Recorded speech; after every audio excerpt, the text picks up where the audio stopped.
Oh, what's crack-a-lacking is your boy, a Broshmo, just in case you did not know. And we're back. We're here for a little, well, college football championship action. Currently watching the overtime game, Texas, Arizona State. And Arizona State just converted on fourth down. Currently on the first drive of overtime. We will be covering the Rose Bowl game, of course, but let's get through this overtime game. Hopefully, y'all are having a wonderful day, a great new year. Obviously, we're not going to be doing the Notre Dame Georgia game. That's gotten postponed till tomorrow because of the terrorist attack. Of course, thoughts and prayers goes to all the victims of that and the families. It's a horrible, horrible thing. Just in general, that just really, really sucks. I will not be streaming tomorrow's game. I will be on a podcast on another YouTube channel talking about the running backs in this draft class. So I'll share that in the community post. But again, hopefully you're all having a great day. We do have a poll in the chat. Who do you think's going to win? Oregon, Ohio State. Let me know. Let me know who you think got this. If you haven't already, hit that thumbs up. It's always much appreciated. Much obliged. And we got Daniel in the chat. We got Elite. How you doing, Elite? Izzy, you started a YouTube channel? Good job, dude. About time, man. About time.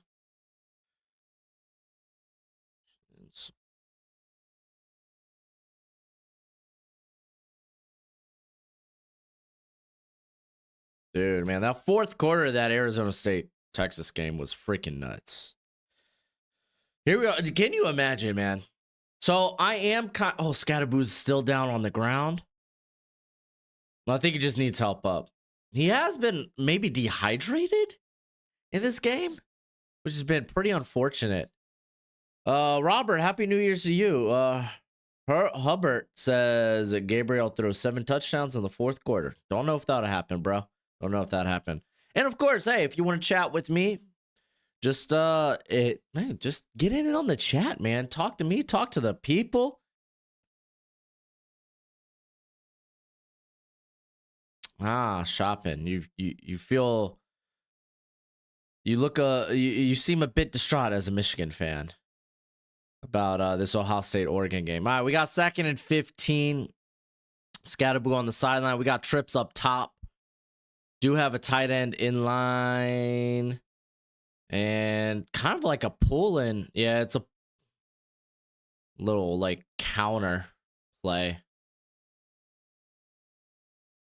And we're going to get a 3rd and long. This is the thing, man. Outside of some explosive plays, the Arizona State's offense has been really just blah. But you can say the same thing about Texas offense, man. Texas offense has not been great. They had a few explosive plays to begin the game, but it's just not been that good. The poor defense is on the field freaking 24/7. Cam's NFL stock is up, dude. Yeah, Scatterboo has had a monster game. Levitt stepping up, running. Oh my gosh, he's past the first down. And he's inside the 4, maybe the 3. Golly. Arizona State well within range to score a tutty. Golly gee willikers. Levitt, way to step up and then get some yards. Jeez Louise. Yeah, Cam Scatterboo definitely stock up, man. That dude's been really good this game. I just don't know how high the ceiling can be with him just because he's not like a high-end athlete, but I don't know how much that matters, man. They hand it off to him. Scatterboo. Oh, wait, second effort. I think he got in. Touchdown. Arizona State. Let's go.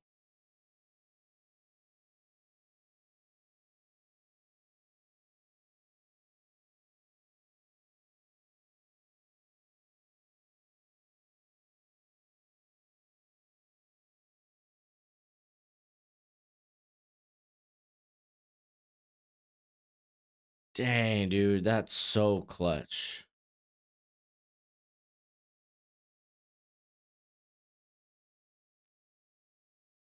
Geez, Scatterboo, man. You just love it. Like, he's got such a low center of gravity. He runs low, he runs strong. And by the way, with that, the over hits. The over hits. If you can't tackle him, does it really matter? That's true. That's true. But if you can bring him down, I don't know how many yards exactly he's going to get on contact if he's getting hit behind the line of scrimmage or getting hit around the line of scrimmage. You take all these things into consideration and whatnot. But no, Scatterboo is pretty nifty. I was saying earlier in the year, it's like, yeah, he's like a Carson Steele. It's like, no, he's way better than Carson Steele. Stop it. Stop it. But yeah, with that, the over hits, they're at 55 points. If you follow the community post, I always bring out some of my favorite bets. Oh, tries to get that one behind. Is that Davis? I thought that may have been Nye Black. But it's going to be 2nd and 10 for the Longhorns. But I had Penn State minus 9.5. Could have taken them at minus what? 11.5, 12.5. I can't remember where the final line was at. You would have been good. And I just said take the over, which was 51.5 in this game. My parlay, though, also consists of Ohio State minus 2.5 and Notre Dame money line. Hand off to Wisner. Golly, and they stop it. It's going to be 3rd and long.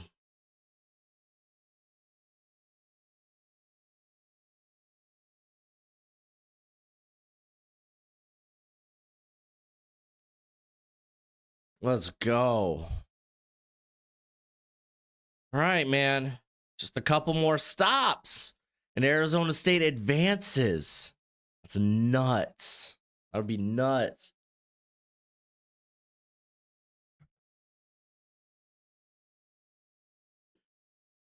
All right, 3rd and 10. Quinn Ewers and company.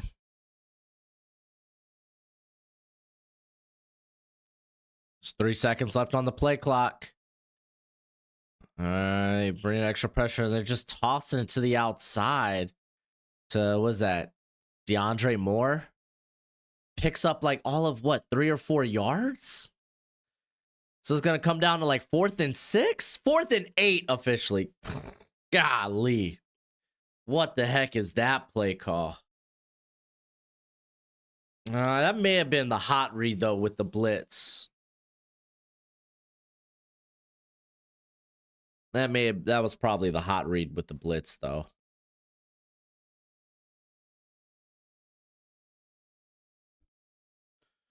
Fourth and 8.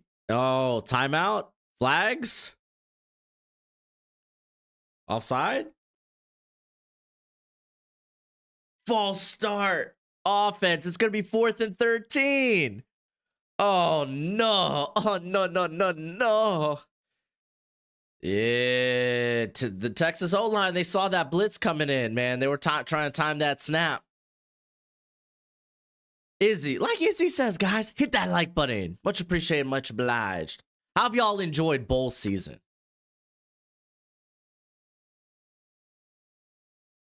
All right, here comes 4th and 13. You got a mug front. You got linebackers filling the gaps here. You got one in the B, one in the A. And here it comes. And yours is going downfield. It's Golden with the touchdown. Dude, Golden is a stud, man.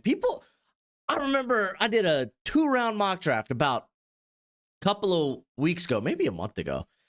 I think it was after the big Golden game against, was it against Georgia? I can't remember. I think it was against Georgia. So the SEC championship game. And I had somebody. I took Golden 2nd round to the Bills.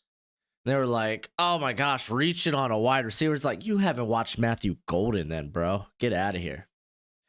People that were saying the 12-team playoff doesn't work because the games won't be competitive. Yeah, I mean, that's like any playoff. All right, we're going to a 2nd overtime, which means 2-point conversions. When we go to the third overtime, it's nothing but 2-point conversions. So second overtime, we still get the drive. You can opt for the field goal. But if you score a touchdown, you have to go for a 2-point. I mean, just think about any playoff. You're going to get blowouts every now and then. They're not all going to be gems. I do think with the 12-team playoff, though, they need to reconsider seeding. Like, it's fine that the top 5 conference championship winners get like automatic bids, but I don't think they should get automatic buys, or at least the top 4. I think you should just go with then the straight rankings in terms of how you seed them. And then I think after round 1, there should be a reseeding. Because like Ohio State and Oregon have kind of been given the shaft here. All right. I'm going to pop up on my phone just to see when this Ohio State-Oregon game kicks off. Because that is the game we're here to cover. That is the game we are here to cover.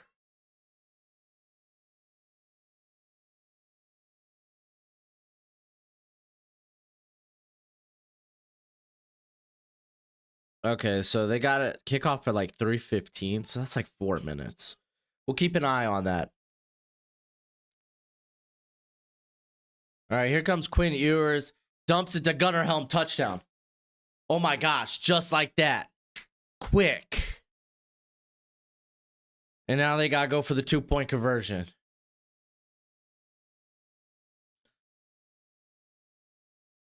Well, suddenly Texas's offense comes alive when it matters.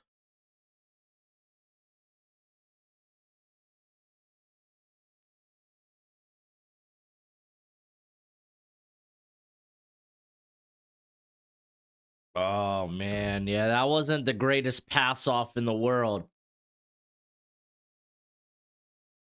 I don't know if that was a slot defender or if that was the outside corner, but got stuck with outside leverage. Ewers just had to throw that inside. And there it is, Matthew Golden. 2-point conversion. Matthew Golden's been golden. He has been the best wide receiver for the Longhorns, in my opinion, this season.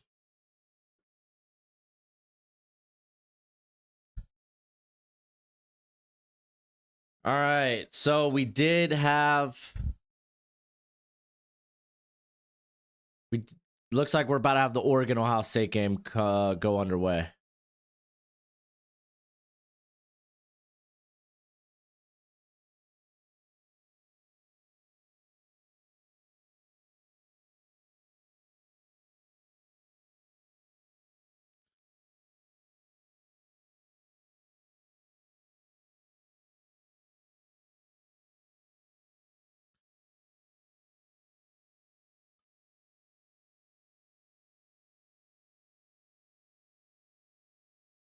All right, just waiting for that game cast to pop up.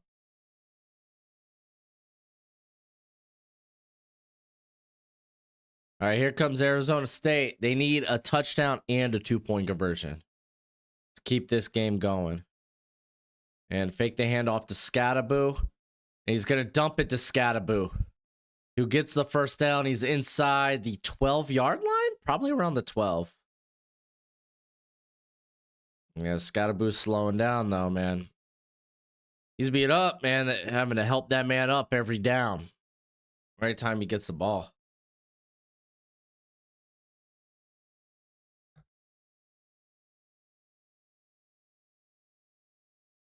All right, Gamecast isn't live yet for Ohio State, Oregon.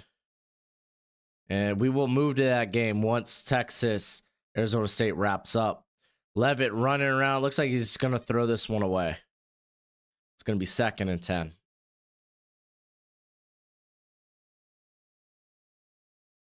And of course, today's stream is sponsored by our friends over at Underdog Fantasy. If you head over there or download the app, sign up using promo code BROSHMO. They will match your first deposit up to $1,000. $1,000. That's right. That's right. That's right. Great deal. It's the best place to play weekly best ball, or my favorite, higher lower on player stats. It's not just football. They got basketball, all kinds of sports, even like esports. It's nuts. It's crazy. But if you want to get in on the action, then go ahead, take a gander at Underdog Fantasy. Sign up. Remember, promo code Broshmo. It'll be down here on the screen all stream long, so you don't forget. But as always, play responsibly, play within your means. And I say that every time because people like to be victims. It's a little inside joke if you've been in the comment section of my last couple of videos. All right, we got 3rd and 8. 4 down territory, by the way. They can still get a first down if they get down to the 2-yard line. And fake the handoff to Scattaboo. Going to the corner of the end zone. Intercepted! That's game! Dude, Andrew Makuba has been a stud this whole year, man. He has been a guy. You want to talk about guys helping their draft stock? It's been Makuba. Makuba has just been utterly insane, man. All right. See if we get DraftCast up. But now we are going to move to Ohio State.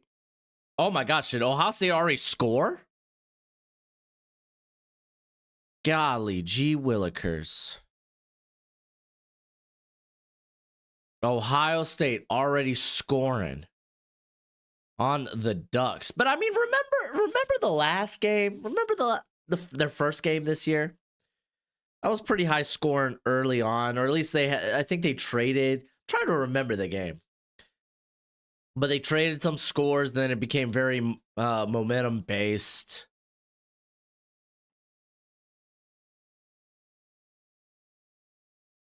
I'm sorry for doubting you, Matthew Golden. Dude, Matthew Golden's a monster.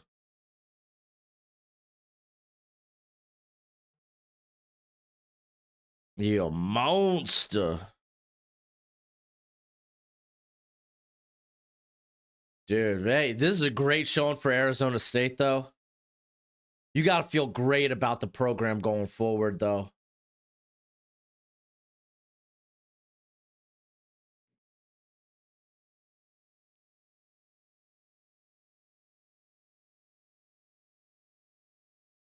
You got Scattaboo.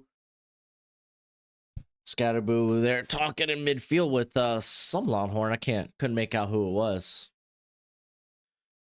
All right, take us to Ohio State, please. I'm glad we saw the ending of this game. If you missed out on it, Penn State advanced last night, beating Boise State. They were always in control of that game. Boise State was, they were trying their darndest to keep in it, stay in it. But Penn State was just a better team. They just were. All right, we got a 3rd and 6 here for the Ducks. Gabriel's dropping back. Here comes the pressure. He just throws it outside to, is that Winnington? He's going to be short. Down at about the 34. Nope, that was Jordan James. Excuse me. Aiden says, before this game, I thought the Texas wide receiver was the most overrated in the class, but I take that back. I mean, to be fair, poor thinking Isaiah Bond's been hurt, man. The dude's been hurt. He's been beat up. It's been an ankle injury. He hasn't been the same guy since like the beginning of the year. Wingo is a freshman. He's going to be a stud. All right, we got a fair catch here. And Ohio State's going to get the ball at their own. I think that was like the 22.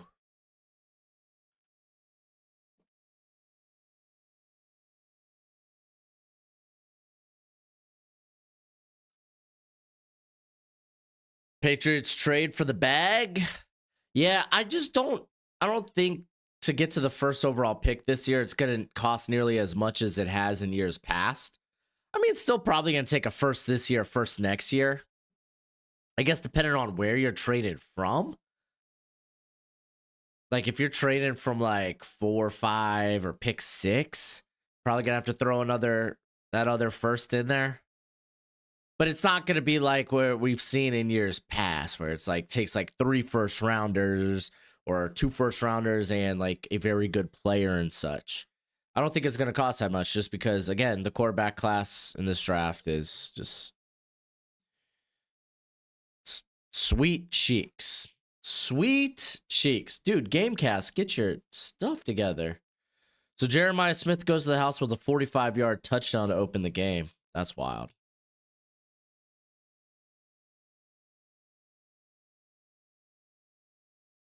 Dude, still no Gamecast, man. What are we doing here? Man, well, I guess I'll just keep Jeremiah Smith up there.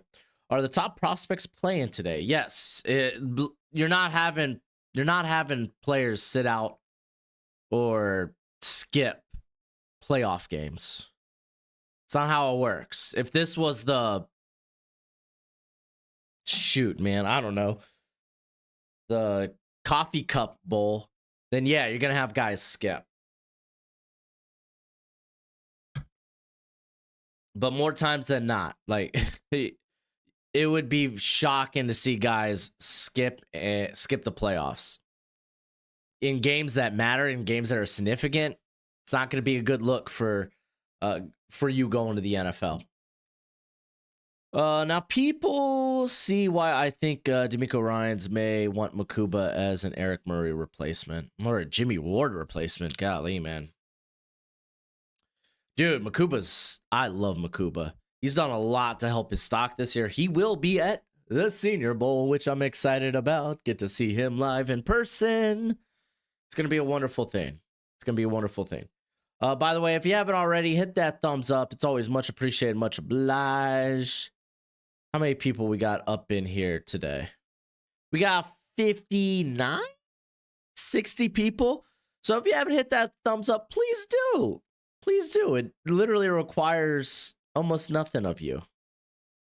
Almost nothing. Almost. All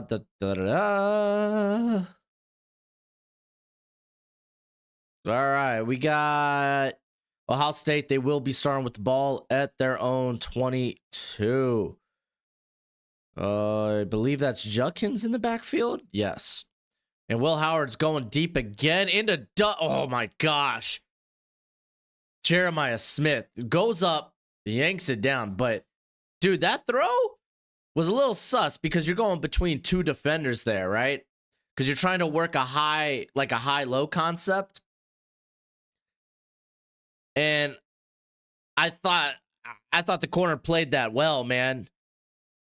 I mean, that was well enough for me to be like, nah, I wouldn't make that pass. The dude's too close. He didn't really bite on the low. He went straight for the high. Didn't really matter, though.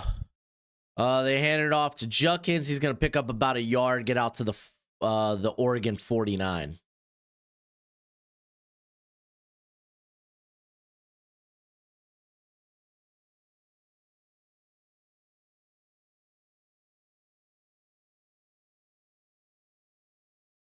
Steelers needed other wide receiver badly. Yeah, but they do a good job of drafting guys on day 2. All right, 2nd and 9. You got Smith in motion. And goes right back to Smith, man. First down inside the 40, the Oregon 40. Dude, that was a good throw. Like, this is what I was talking about when I did my quarterback video this past weekend. Where we're like, Will Howard, like his anticipation, like his ability to pick up what's going on. There we go. Finally, Gamecast decided to get with us today. But to pick up what's going on pre-snap, kind of making decisions on what do you think the coverage is, and then recognizing that post-snap and making those throws. Like that high-low ball, you ain't going to get most quarterbacks fitting that in. All right, overthrows Tate. It's going to be 2nd and 10.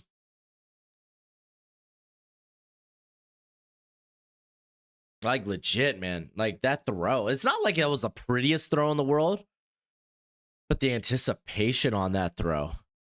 The timing probably was the most impressive thing about it. It was a good throw from Will Howard.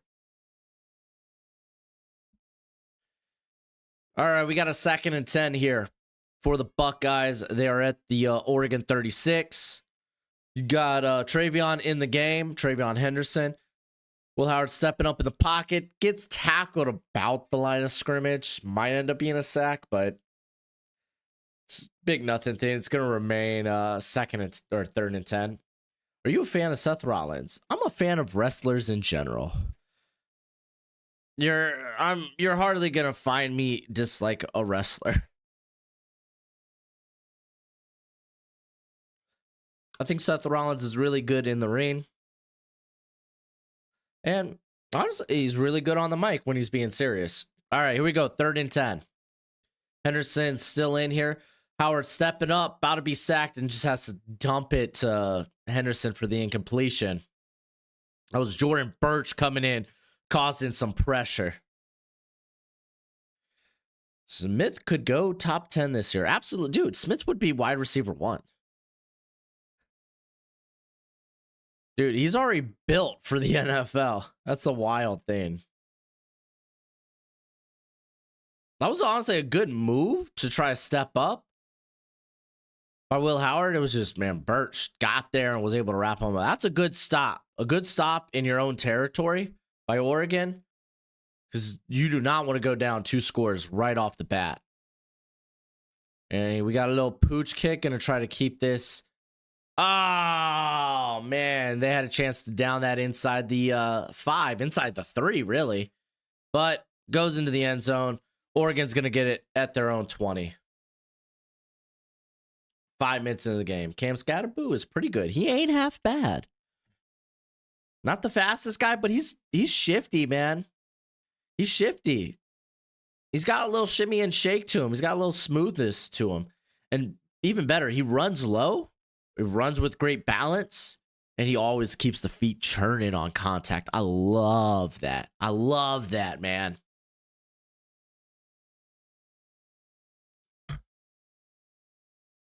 Sucker for guys that just keep churning the feet. Does Baylor have any good prospects? Played a fun game against LSU yesterday. They got a few here. We could use this as a little promo for the draft guide. If you're not aware, yes, I sell a draft guide. It's a nice Google spreadsheet. You can check out the description. You're just gonna send $30 either via Venmo, Cash App, or PayPal. You got to include your email because it is a Google spreadsheet. But for those that have the draft guide, y'all can speak to this. I include a lot of information in there. I'm going to have stats from this year and last year. I'm currently putting in the stats and analytics for this year. As most of y'all can see, I'm putting all that information in right now, as well as updating some of my current evals. But yeah, it's got my evals. It's got backgrounds on these players. It has, it'll eventually have their pro day combine times. It'll have notes from if they go to a Shrine or a Senior Bowl or even a Hula Bowl, because sometimes you find some studs at the Hula Bowl. I think it was Del Pettis for me last year. Was he Hula or Tropical? I can't remember. But he's done some good things with the Patriots this year as a undrafted free agent. But man, I include a lot of players in there. I'm going to just keep adding as we get further into draft season. It's a great purchase. But speaking of Baylor prospects, some of the Baylor guys I do have in here, I have not added this year's analytics for the Edge group, and that's kind of where Baylor has their guys, right? You have Steve Linton, who was a former Syracuse/Texas Tech player. But the guy that really stood out, what was it? Garmon Randolph. Didn't he have the interception yesterday? Where he faked coming in and then just kind of like broke into the flats. Garrett Nussmeier just didn't see him. Randolph just snagged it there underneath. So those are 2 guys that I had. I don't think I really have any other Baylor prospects, if I'm going to be honest. I know I don't have anything on the offensive line. I don't think I have anything at wide receiver.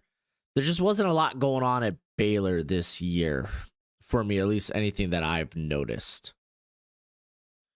Yeah, I saw Jair Alexander's out for the year, dude. Packers are going into the playoffs, not feeling great. Not feeling great about their chances. Jerry, he says, could Luther Burden make it to the Commanders pick, or would they have to trade up? They probably would have to trade up, but it's the NFL draft. Good players fall. That's how it is. All right, we got trips down low for Oregon. Now you have Jordan James in motion as they're going to work it as a swing pass with those trips working as blockers, and picks up maybe 2 yards.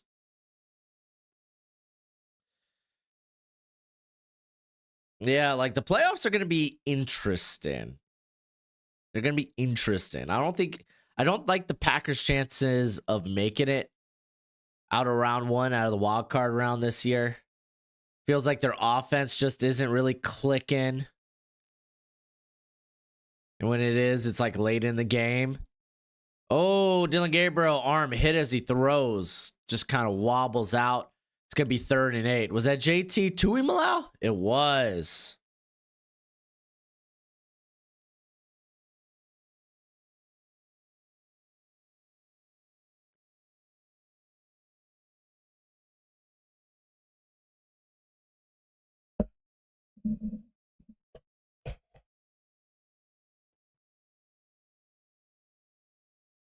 All right, here we go. 3rd and 8 for the Ducks. Quack, quack.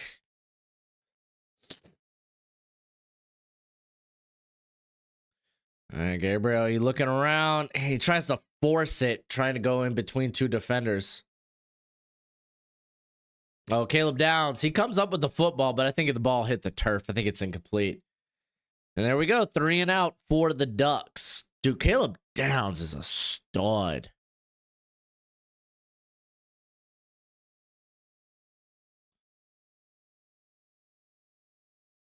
Oh, yeah. It went right through his hands. How was your Christmas? MSU fan. I had a really good Christmas. I had family in town.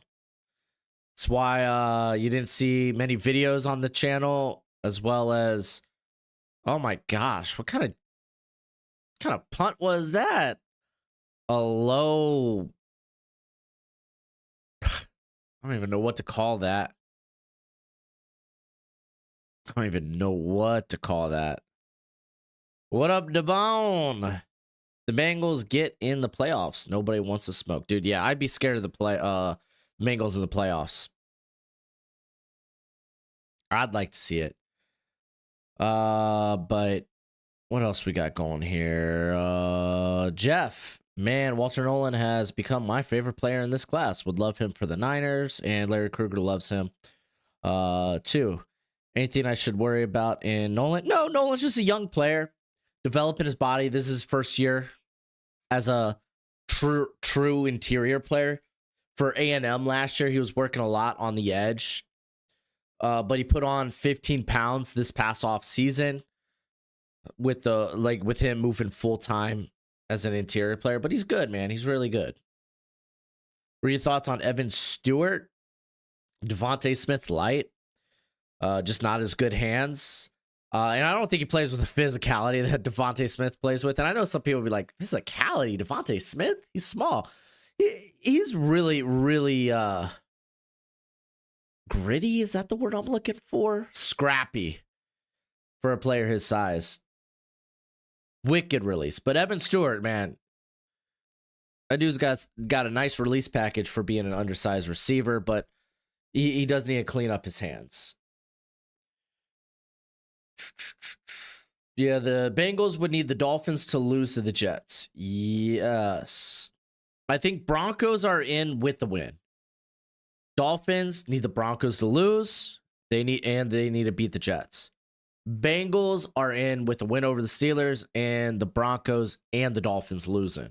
So they by far have like the toughest path to get in. They're going to need some help. As a Bills fan, I want any of that smoke against the Bengals after they whooped our butt a few years ago in the divisional. Yeah, I don't know, man. Like when I think of the playoffs on the AFC side, I think of Burrow, I think of Allen, I think of Mahomes, I think of Lamar Jackson. So like we were deprived of Burrow last year, and it sucks that we're probably going to be deprived of him again this year, just because again, it's a very difficult path in for Joe Burrow. Tua isn't playing. Have they made that call yet? They said it's doubtful he plays. But I didn't see if they actually made that call that he's not going to play. Lions or Vikings on Sunday? Who wins, man? I kind of lean the Lions just because it's a home game for the Lions. But we'll see.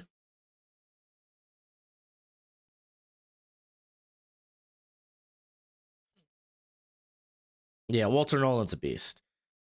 And he's still cleaning up his game, man. He's still developing. That's the beautiful thing about him, man. Young player that's just getting better and better and better and better. All right. What Howard dropping back, throwing a dart. So is that Emeka Ibuka? I think that was Ibuka. I'm very curious to see what Nolan's 40 is. Yeah. I'm not too worried about the 40. I kind of want to see what the explosive numbers are, the vert and the broad jump. Travion Henderson picking up the first down with about a 3 or 4 yard gain. I know Barkley's sitting.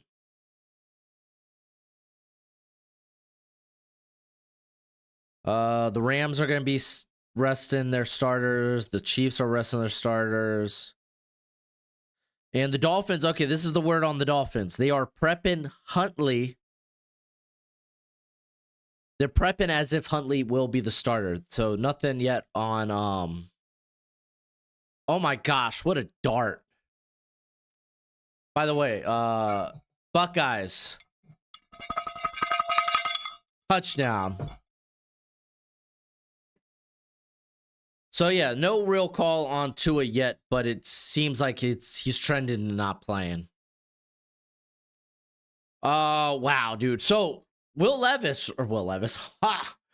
Howard just threw a dart. Just fitted it in, put it on a rope to get it to Emeka Ibuka. And to be fair, he had Travion Henderson wide open on the swing. And I thought that's where he was going to go. But he was like, nah, I want a tutty. So he got a tutty. Golly. We got Nintendo Mike. How you doing? You must be feeling great after that South Carolina win. Fun fact, the SEC, you didn't get screwed out of the playoffs.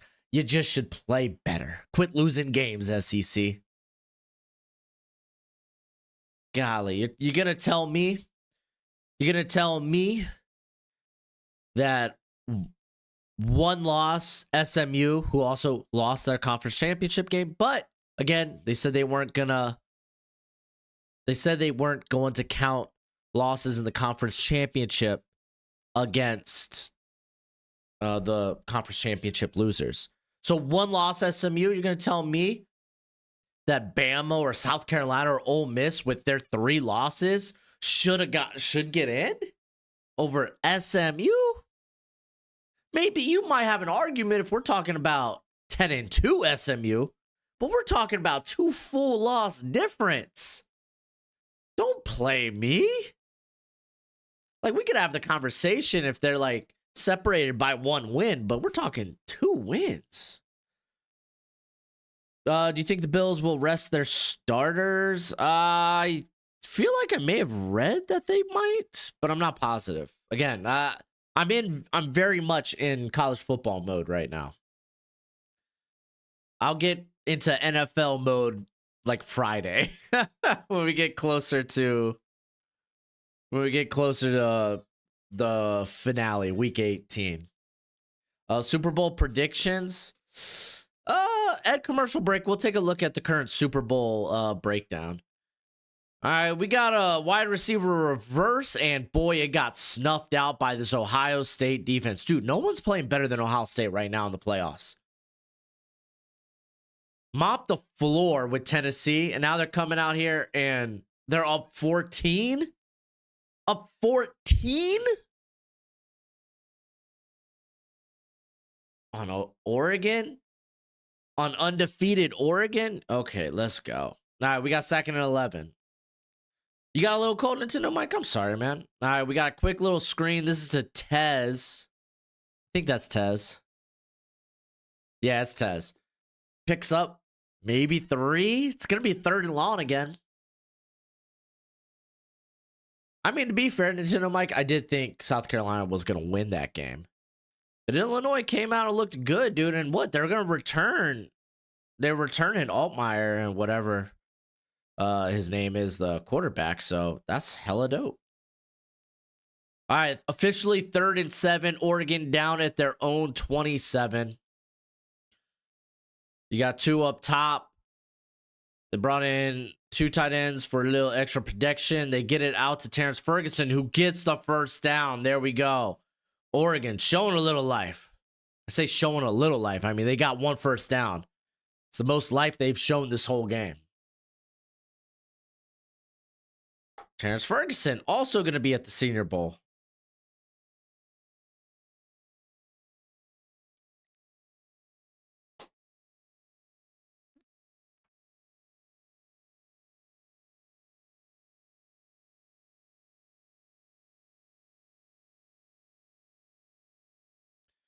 All right, they hand off to Jordan James, who's gonna. Where are they gonna have him out at? Okay, he's got enough for the first down. It's gonna be a gain of 11 there.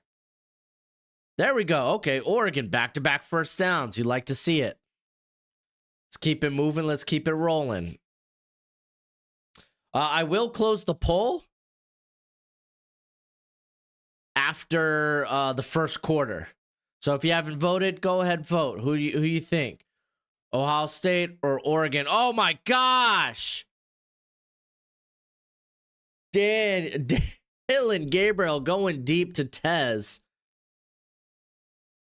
The ball hung in the air a little bit because, again, not an elite arm, so can't drive it downfield ideally. Ends up bouncing off the head of, that's Ibiginosin.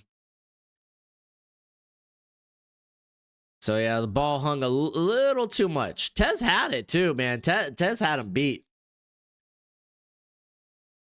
I mean, if you're familiar with Davidson Igbinosun, he's not a guy that's going to turn around and make a play on the football. All right, they get it to James, and he ends up losing 2 on the ground. It's going to be 3rd and 12. Illinois are better than Bama in football this year. Record-wise, they sure are.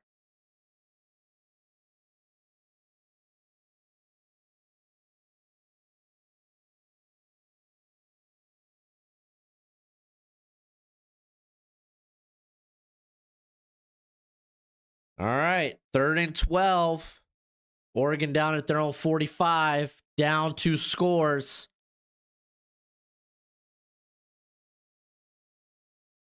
We got 3 seconds left on the play clock. Gets it off. And he gets it out to, is that Stewart? No, that's Trayshawn Holden. But they are going to be short of a first down. Maybe they go for it.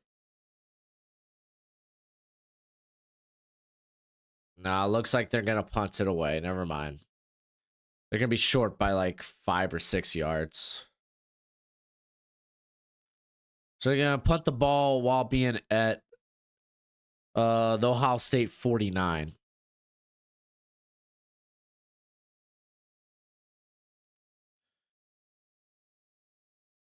All right, no shenanigans here. Actual punt. It's a line drive. Bounces out about the 9?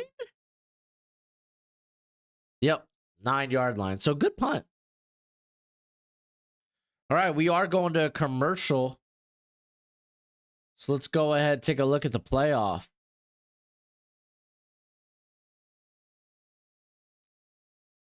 All right, we're going to start with the AFC. Here, let me see if I do this.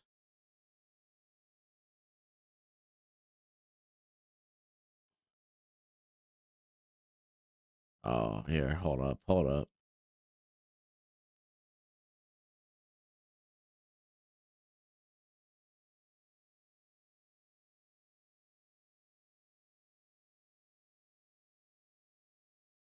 No, I want to go here. There we go. All right. Starting with the AFC, Chiefs locked up the first seed. They get the bye. Buffalo's likely going to be facing Denver. I will say I think Buffalo beats Denver. They beat the Dolphins. Bengals, different story, but I'm kind of gonna lean with the Bills. They've been a hot team this year. Ravens will take on the Chargers. Though the Chargers win, they'll move up to the 5th seed. Who do the Chargers have this week? The Raiders. And honestly, the Raiders are what, on a 2-game win streak? I'm doing my Super Bowl prediction right now. MSU fan, calm your butt, bruh. Ravens Chargers, man.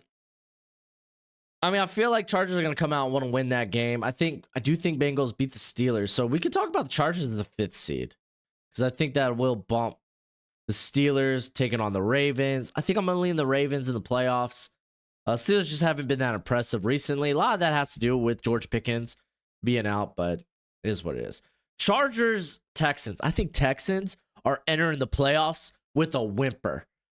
Like, I think there's a good chance they're probably sitting their starters against Titans. They might lose. My prediction of the Texans not winning 10 games might come true.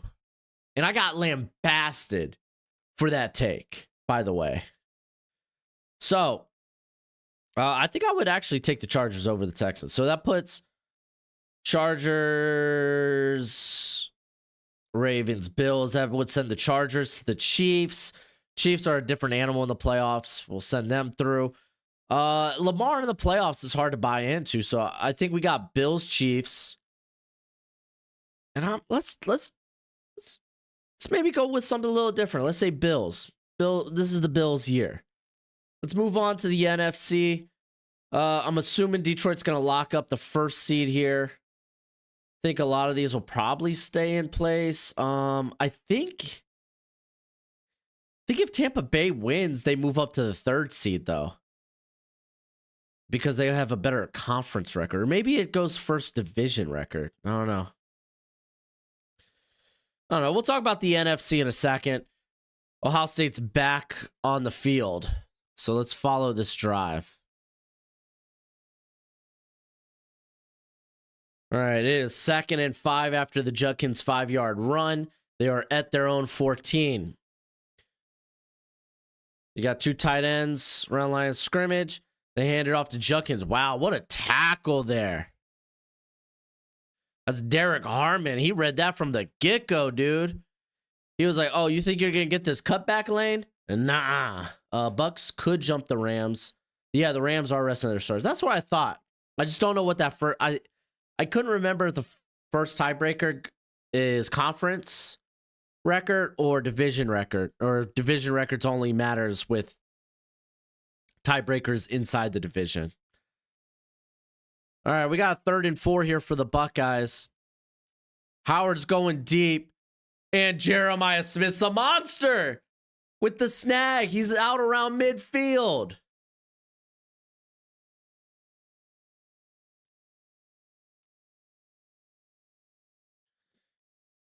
Golly, dude. Jeremiah Smith, man. This is a guy we're not going to be talking about until the 2027 NFL draft. All right, we got about a 4-yard pickup on the ground here. I believe that was Quinshawn.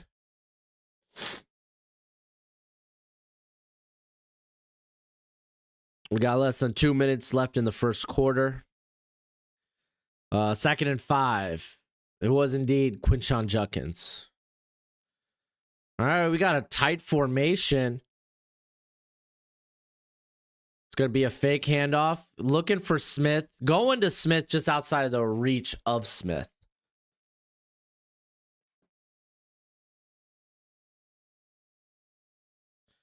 So it's going to be 3rd and 5.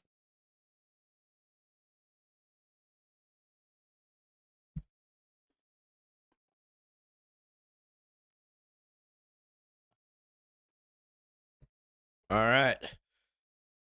You got trips up top. And you got Ibuka actually moving down to the bottom of the screen. So you kind of got like a little like tight look. Dumping it to Buka, who gets past the first down. He's inside the 35, down about the 33.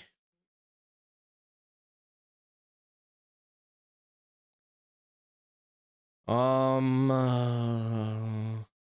think the Packers do have something to play for. Like, I mean, we'll talk about it when we talk about the NFC, but the Packers probably, with the Washington loss, they can jump to that 6th seed, and I'm pretty sure they'd rather face the Bucks or the Rams rather than the Eagles. So the Packers do have something to play for. Will Howard's going to keep it, get tackled or about the line of scrimmage. It's going to be 2nd and 10. And Chargers technically do have something to play for if they want to get that 5th seed, because, you know, straight up, everybody and their mom wants to face the Texans rather than having to take on the Ravens. So, what round is the consensus for Dylan Gabriel? I think most people see him as like a 4th or 5th round pick. I'm a bit lower on him just because, again, short Keens, dude. I don't believe in him anymore. I am fully on board with you got to be this tall to be a quarterback in the NFL. All right, they're going to hand off to Judkins. Oh, just out of the reach of Derek Harmon, and he breaks another tackle. Good pickup, about 5 or 6 yards there from Judkins. Going to set up a 3rd and manageable. Derek Harmon almost brought him down at the line of scrimmage, man, just outside the reach. All right, that's the end of the first quarter. Let's jump back to talking about who we think is going to be in the playoffs for the NFL. All right, so Packers got to beat the Bears. Commanders, they got to beat the Cowboys. I think probably Commanders do win, so they're going to hold on to that 6th seed. I think Tampa probably usurps the Rams because the Rams aren't playing their starters. They got the better conference record. So that'll set up Eagles, Packers. Packers are just they're like the Texans, dude. They're entering the playoffs with a whimper. Commanders will take on probably the Bucks. That's going to be a fun as hell game. Part of me wants to go with the Bucks, dude. I think the Bucks are kind of like lightning hot. And then Vikings will take on the Rams. I'm going to go with the Vikings there, dude. So Vikings move on. They'll go ahead and take on who? Take on the Bucks in the next round. Dude, the NFC playoff picture is going to be fun, dude. You're going to have let's see. Then you're going to have the Lions taking on, oh no, I guess it would be the Vikings. Vikings-Lions rematch. And then Bucks taking on the Eagles. Eagles, they got some. The Eagles have some ghosts. They got Remedy. They take on the Bucks in the divisional round.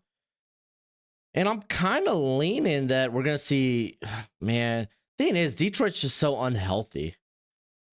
If I'm being honest, I think the Eagles probably come out. I think we're going to see Bills versus Eagles Super Bowl. I think we're going to see Bills versus Eagles. I'm going to go with that as a prediction. But again, we don't have the finalized playoff bracket yet. We'll find out more. Well, we'll find out this week. So that was just a bunch of guesswork on my part. All right, well, with the first quarter officially being over, looks like 53% of y'all are going with Ohio State in this game.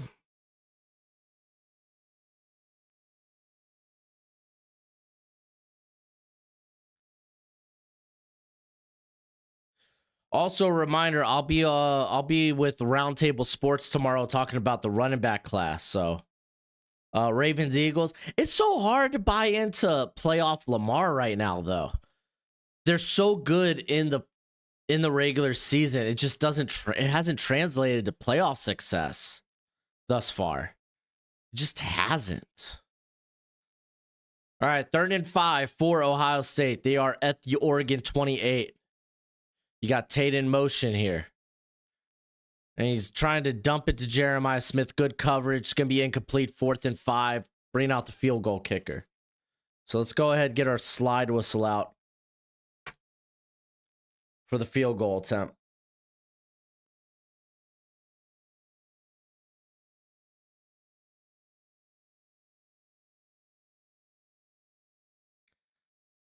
All right, here comes the field goal kicker.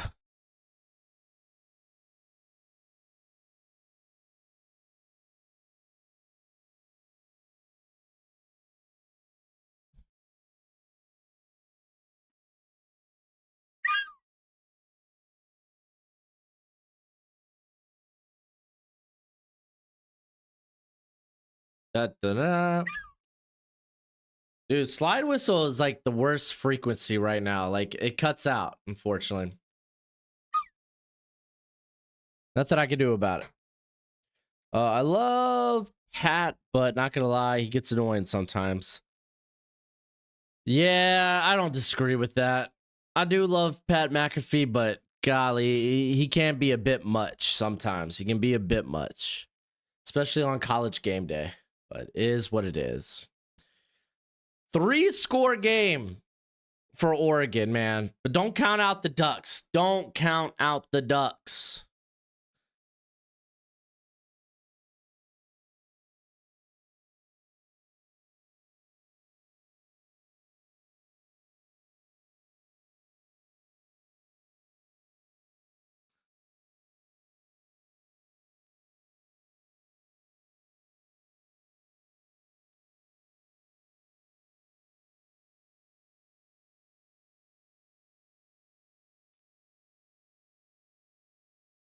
You got Lions, Ravens.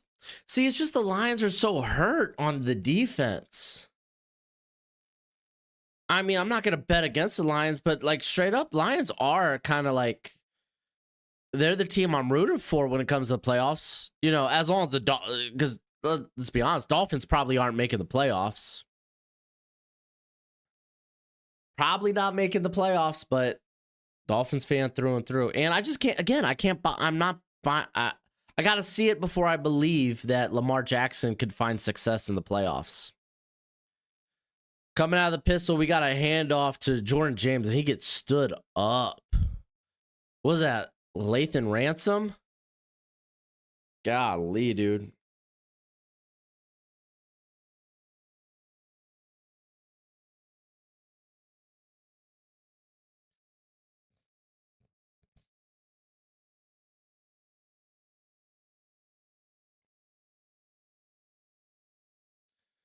Yeah, I mean, the Chiefs are probably the safest bet. I don't disagree with it, Brian.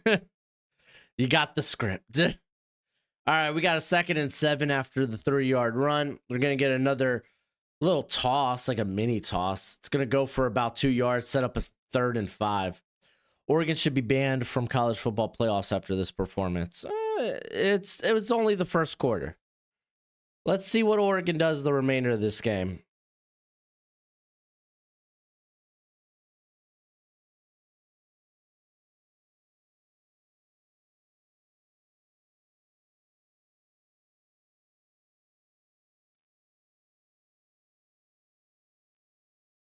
All right, 3rd and 6 for the Ducks. Got a man in motion, trips up top. Gabriel going, nice, wide open, is Holden for the first down. There we go. Mika Ibuka going to be reunited with Stroud. I think it's possible.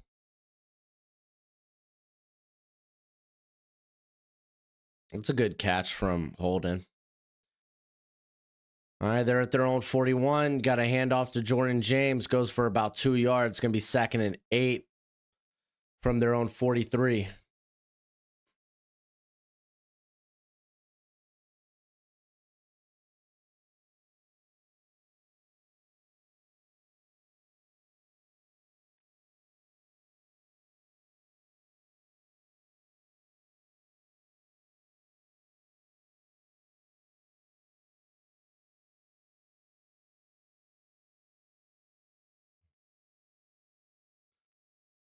All right, another handoff on a draw goes nowhere. Gonna set up another 3rd and long, man. Dude, the Ducks are constantly in these 3rd and long situations thus far.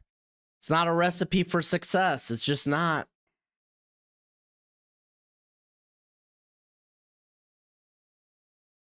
Just not.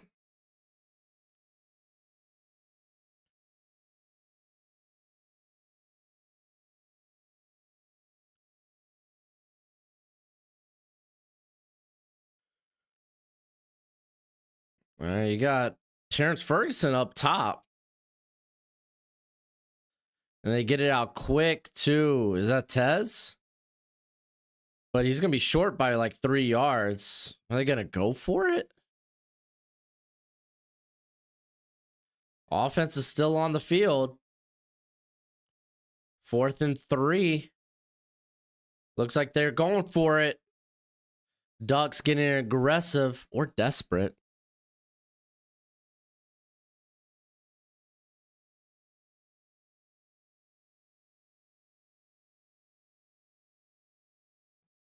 Was that timeout? Ohio State calling a timeout. They have 2 left in the half.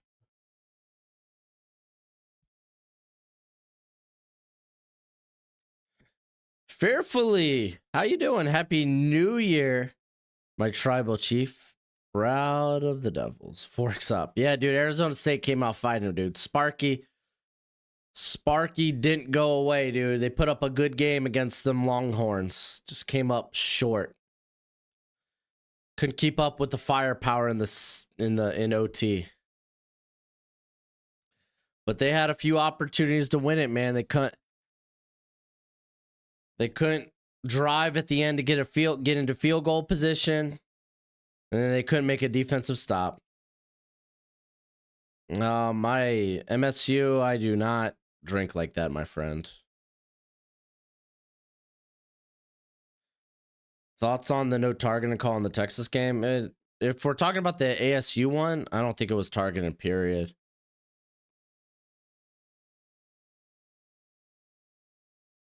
Yeah, you spot on that special, that Silas Bolden having that, was it a punt return at the beginning of the game? Like after that, dude, I was terrified to see Bolden get the ball at any point. Bolden's got that big play threat to him.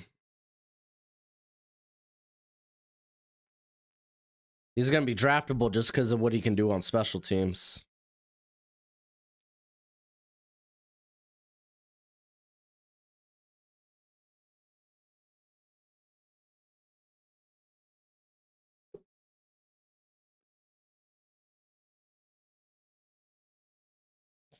All right, man. This is going to be big for the Ducks.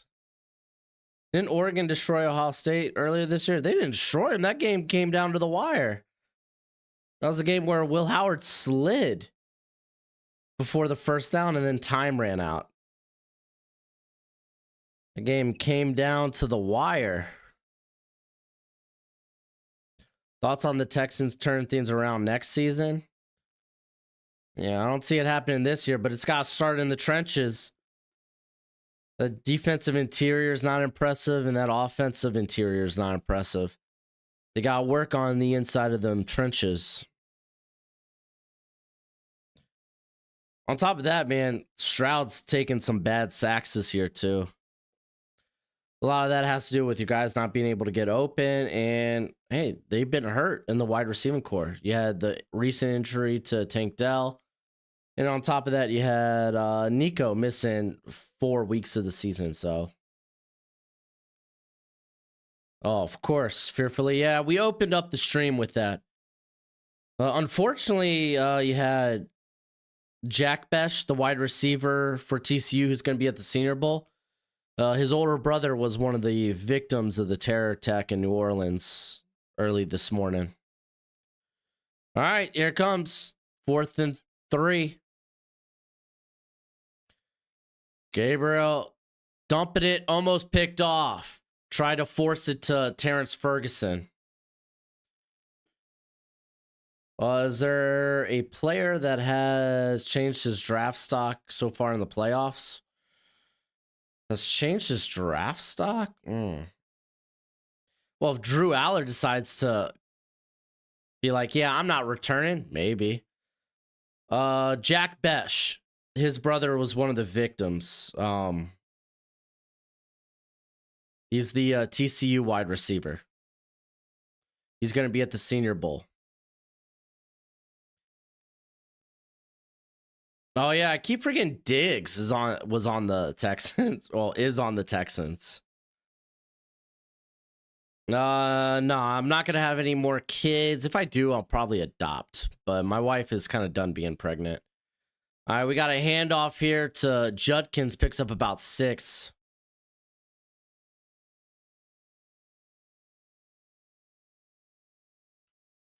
I think Cam Scattaboo did a lot of good stuff for his stock today.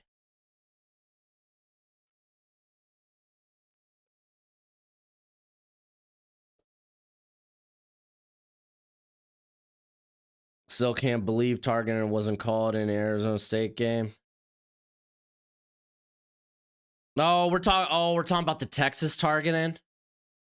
Yeah, that one was I kind of shocked about. Oh my gosh, Jeremiah Smith's wide open touchdown. How do you let him get that wide open? All right, okay, Steve. Now I know the targeting call. I thought y'all were talking about the one on the interception that Arizona State had. I forgot about that other one that result that what it hurt. What was it, Guidry?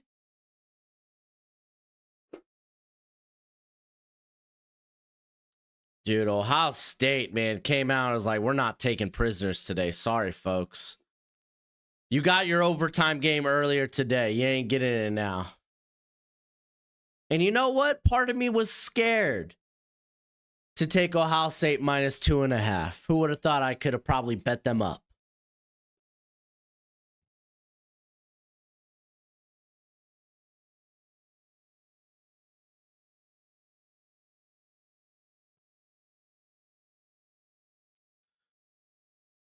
Dude, and Jeremiah Smith just put the deep safety in a freaking blender.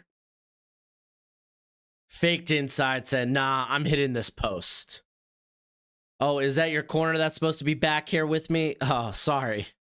You gave me too much room.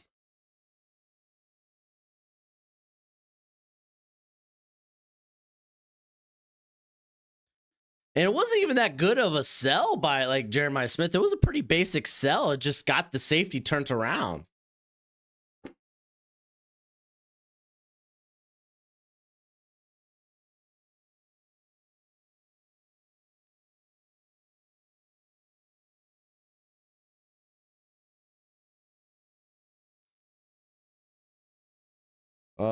Yeah, Ohio State's on a mission, dude. Dude, and I just put $20 down on Ohio State winning it all. Love to see it. Might have to go and watch something else. Well, I'm here for the long haul today. I'm here for the long haul today.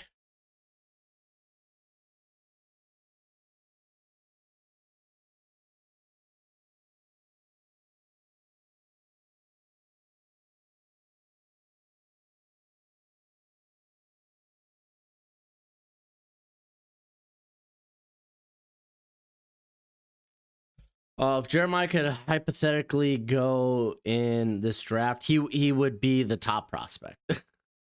There you go. Penn State plays the winner of this game. I think Penn State plays the winner of Notre Dame, Georgia. Yeah, no, winner of this game takes on Texas. Yeah, because this is why people were talking about Ohio State and Oregon getting like the shaft when it came to the playoff bracket. Like, how can you have the first overall seed and be taking on stinking possibly Tennessee or Ohio State? How can you be Ohio State and you got to run through Tennessee, Oregon, and now Texas? And you look at this other side of the bracket, Penn State's taking on SMU, Boise, and then They get a Notre Dame team that lost to Northern Illinois earlier this year, and a Georgia team who has their backup quarterback. Penn State has like the easiest path. But to be fair, I think Notre Dame's really turned it around. I'm not gonna hate on Notre Dame.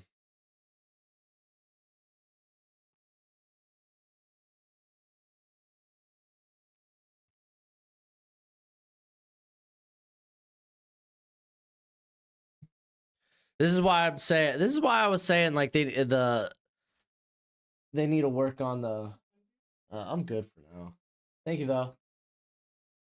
This is why I was talking about. They need to work on the seeding when it comes to the college football playoff.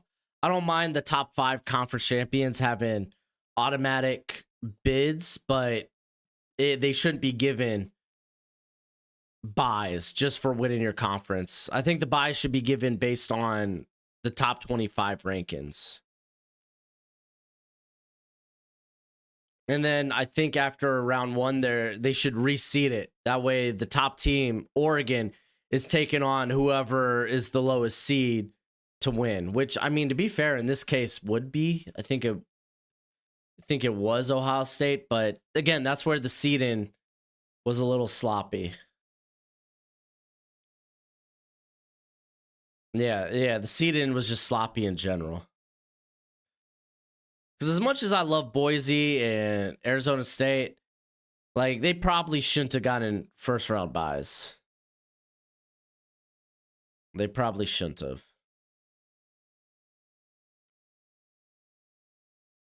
Yeah, Beck's out for the remainder of the year for Georgia. He's already declared for the draft. He's gonna have surgery on his, if he has an RA, on his UCL, and he should be ready by the combine to throw. He should be, just because UCL injury, it's not the same for a quarterback as it is for like a MLB pitcher. Jordan James, by the way, is going to the locker room. We got 2nd and 11 for the Ducks. You got Whittington in motion. Dylan Gabriel hitting. Is that Tez on the out route? It is. Picking up maybe like 8. It's going to be 3rd and 4 officially. Where the first seed gets to choose who they want to play. I mean, that's a way to do it. Agree with the bye should be given to you for in the top 25. Yes, I agree. Yeah, Lawrence. I think that's fair. I don't know. I think there's going to be some reflection and we'll see some changes to the college playoff format next year. Not necessarily, maybe, I know they want to increase it to 16. I just don't think we'll see that. All right, here comes the pressure. Gabriel, he's rolling out, throws, and it goes incomplete. You think the quarterfinals games should be on a neutral site? No, I like the home field advantage in the first round. I like that.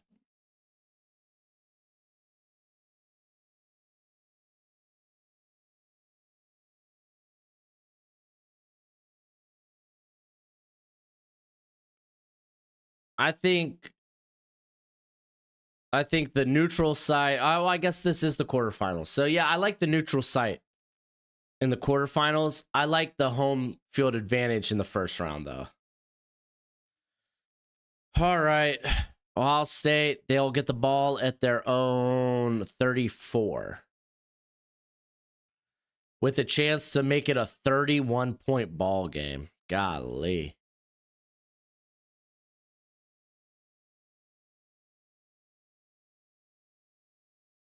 I'm feeling really good about putting that $20 down on Ohio State to win it all right now. Because these aren't bad teams Ohio State has ran through thus far. Tennessee, I thought that was a good Tennessee team, ran through them. This is a good Oregon team, and they're running through them.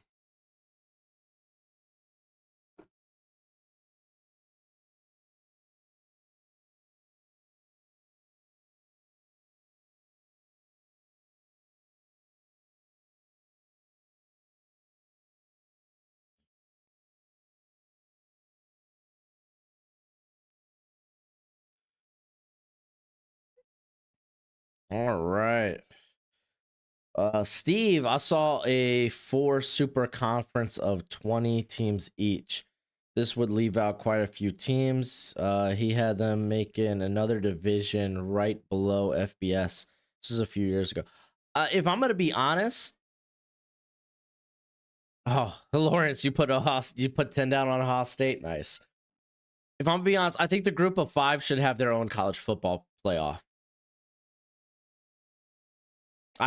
I really think you should have the Power 4 have their college football playoff. I mean, are we going to go back to like a Power 5 next year with the Pac-12? I don't know. But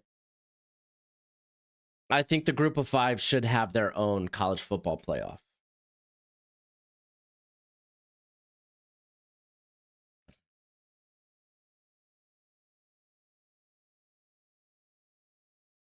That's just my opinion.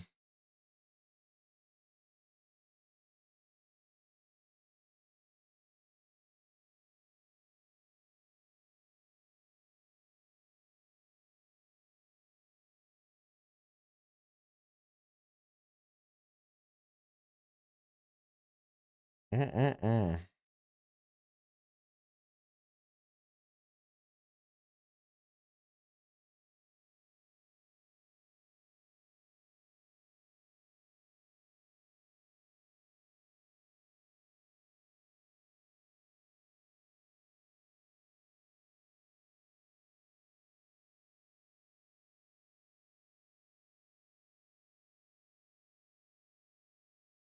Honestly, college football playoff messed up just going from 4 straight to 12. Like, that's so massive. Yeah, I thought maybe just increasing it by 6 would be fine, 6 or 8. But I don't hate it. Like 12, like more football to me is never a bad answer. It's certainly tough for these teams to stay healthy for that long, but I'm not mad at it. We got a handoff to Travion Henderson, who's taking it past. He's past the 50, the 40, the 30, the 20, the 10, and just like that, Travion Henderson. Touchdown. It's a 30, about to be 31-point game. Golly. Just like that.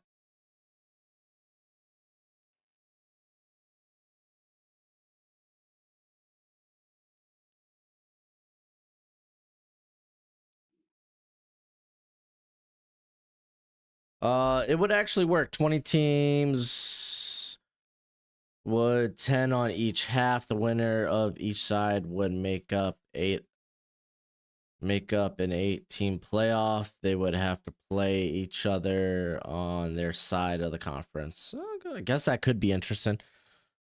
This is Oregon versus Georgia all over again. Yeah, no kidding, man. Henderson, a first-round pick in Dynasty? You certainly should be. Listen, if you have a Dynasty pick, you should be drafting a running back. Me, I didn't like the class. I've already traded both of my first-round Dynasty picks for 2025.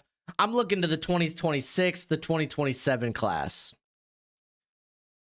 If you have a first-round pick in Dynasty for the 2025 class, you should be drafting a running back.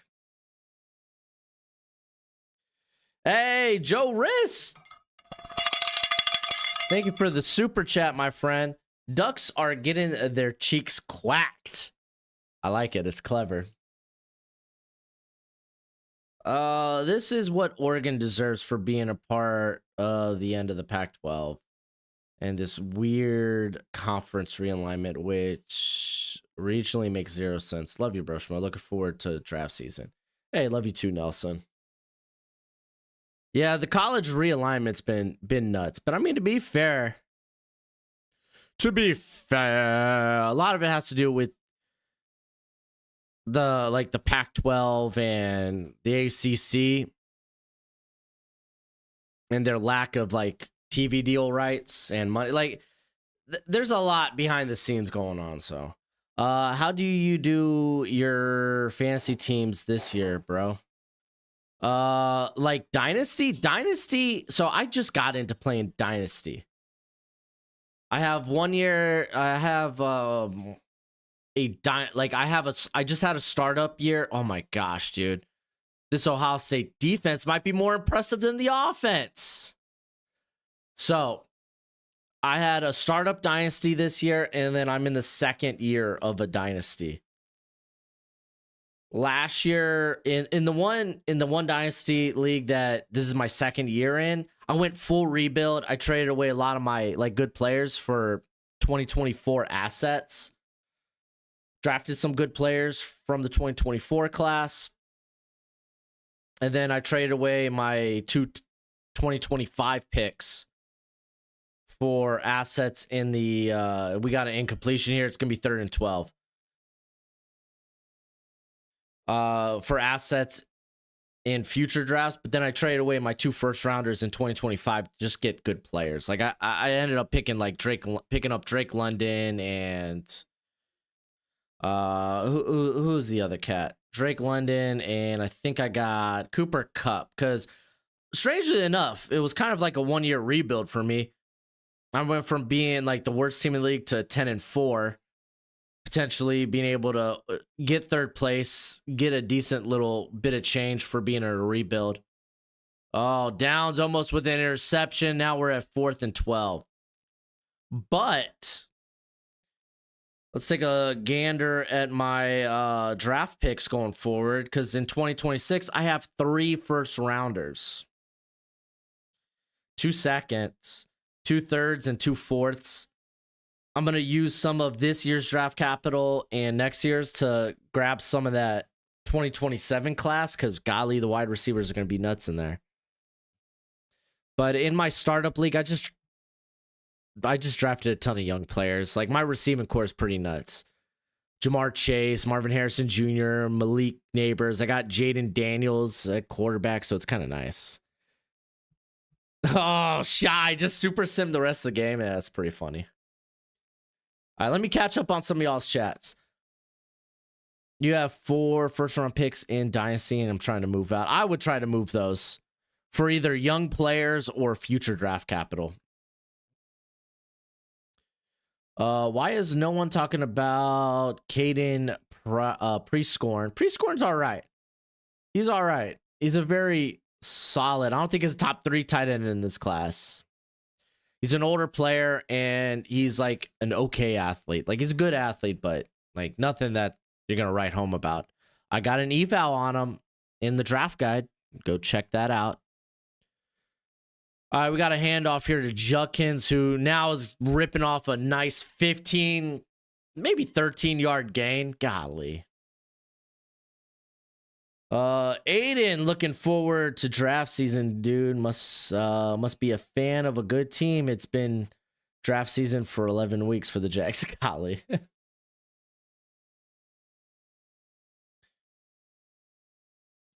Let's see. Steve, I made 7 championship games this year. Golly, I didn't make championship games like that. I'm only in 4 real leagues that are like where I have like skin in the game money. Judkins going to the outside.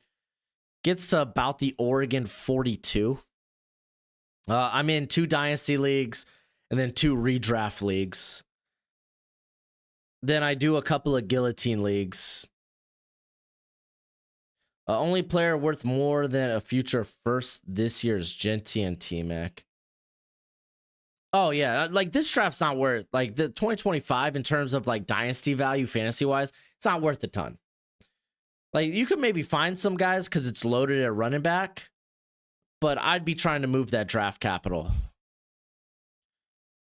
All right, they toss it to Emeka Buka on a nice little shovel pass.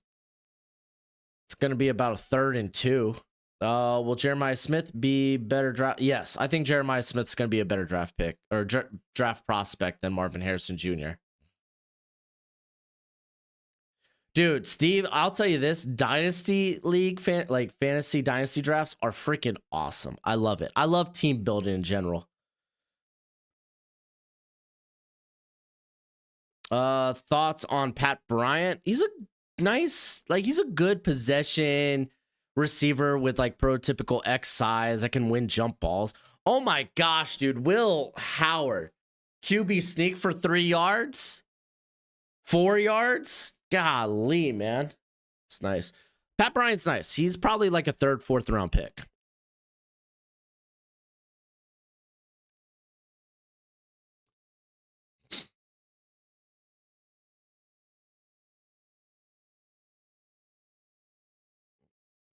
All right, 1st and 10 here for the Buckeyes, dude. There ain't no way they're gonna go up 38-0. Oh. All right, they got G. Scott working as like the H back, and it's a reverse to Jeremiah Smith. Gets down to about the 30, 31. Aiden, he says, I'm at 2, 9, 11, and 12. Need a quarterback, probably taking T-Mac, trying to move 2 firsts for JJ. Well, I don't know if I'd want to move that because JJ is such a question mark. You don't know when he'll start. Got to see what happens with Sam Darnold during the offseason. And I say this as a JJ McCarthy owner, or he was on IR all last season for me.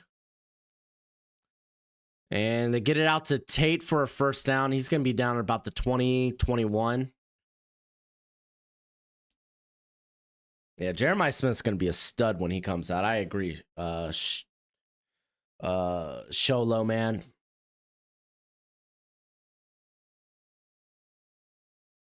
I feel like I haven't seen you in a while, dude. How you been doing? To be fair, I haven't streamed in a minute, so.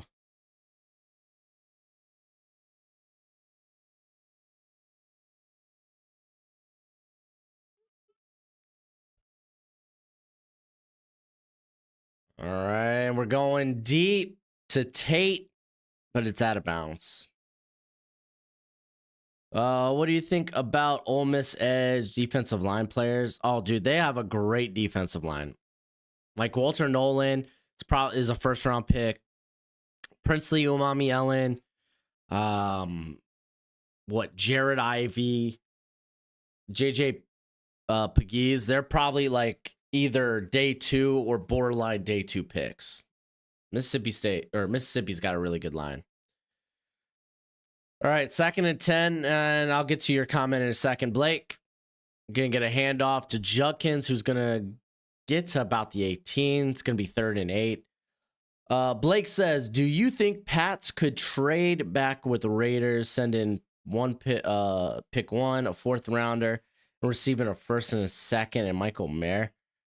I mean, those are a lot of moving parts. I mean, I get it's for a 1st round pick, so it makes sense. Kind of depends where the Raiders end up falling. If they, dude, do the Raiders come out and win again and just be outside of the top 10 in general? We'll see. All right, you got Howard going to the end zone again, just out of the reach of Henderson, who was coming off a wheel route. You think BTJ and T-Mac could coexist? Absolutely. Would love to see my Lions get some Ole Miss players. It's a good chance they could, with how good that offensive or defensive line's been for Ole Miss. There's plenty to go around. Dude, Brian Thomas, I was speaking so highly of Brian Thomas last year. Said I was talking about how he probably could have been a top 10 pick if he decided to stay and come out in the 2025 class. I think he was like 14th on my big board, maybe 16th. Big fan. So the Buckeyes settle for the field goal. Watch out. They're up 34-0.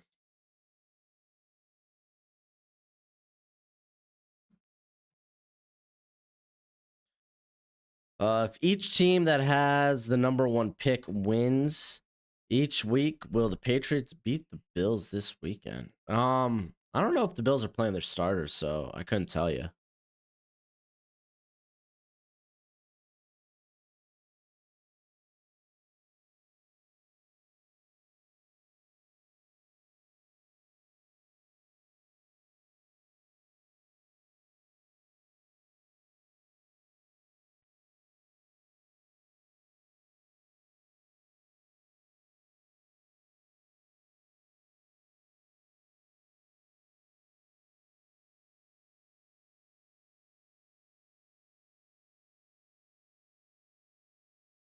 So apparently the Ducks haven't even crossed the 50 yet. I didn't know that. That's wild. How do you feel about Trey Harris? Is he on? No, he is not on Thomas's level. Not even close. I love Trey Harris, but I don't think he's nearly as good as an athlete as Brian Thomas. To me, Trey Harris, I think he's a good athlete, just not a elite one. There's injuries concerns with Trey Harris. To me, he's kind of like this 3rd round pick. Could be a hot take. All right, 1st and 10 for the Ducks. Can we see some life? Dumps it to, is that Winnington? It is, because Jordan James still in the locker room. Steve says, way too many injuries on the D in the 3-13. We must win this week against Mini and get home field advantage to have a chance, in my opinion. I agree with that take. All right, 2nd and 9 for the Ducks. They're at their own 25.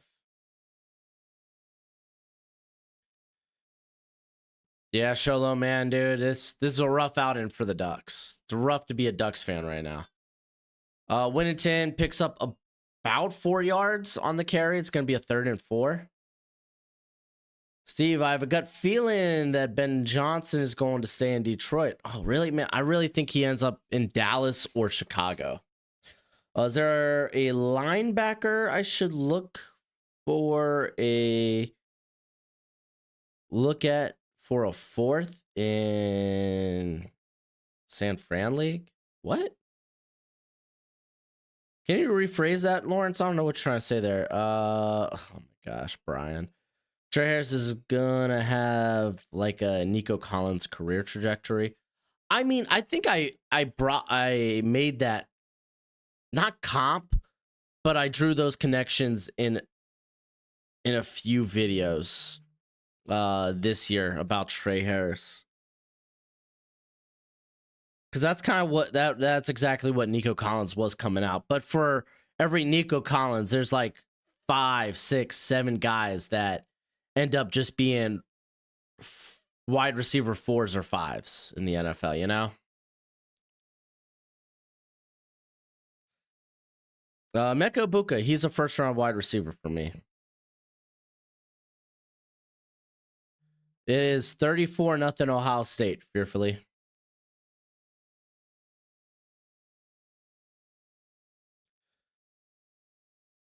Okay, Steve. Hey, you have a happy New Year's, my friend. Be safe, be easy. Thank you for hanging out with us, man.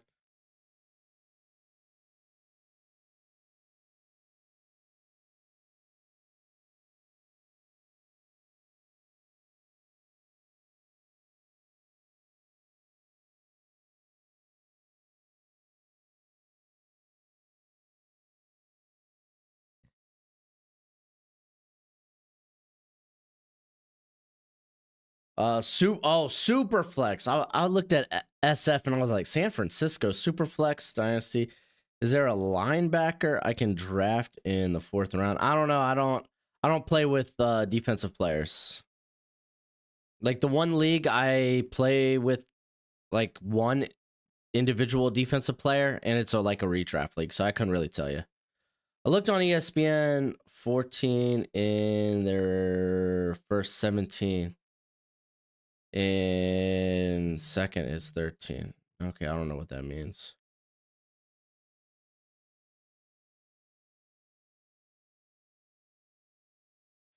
Do Oregon have a passing game? Oh, they should, because apparently, based on the comments in my quarterbacks video, Dylan Gabriel is the most talented passer in this class.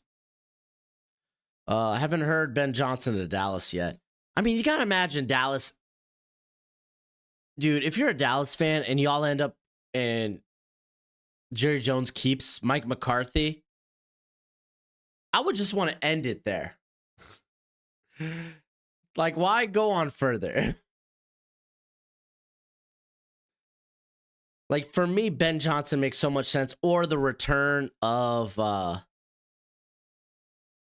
my gosh, who was their old offensive coordinator? He went for a brief stint in Los Angeles, and now he's the OC for Philadelphia. I can't remember. I don't know why I'm blanking on his name. Gabriel, he's running, guns it. Oh, wow, he gets it to Ferguson. There was like 4 Ohio State players around there too. Golly, that's a good throw. It's a scary throw, but it's not bad. Kellen Moore, thank you, Brian. Golly, I don't know why I blanked on Kellen Moore's name. Can you imagine coming back? Kellen Moore returning after they ditch Mike McCarthy? That would be dope.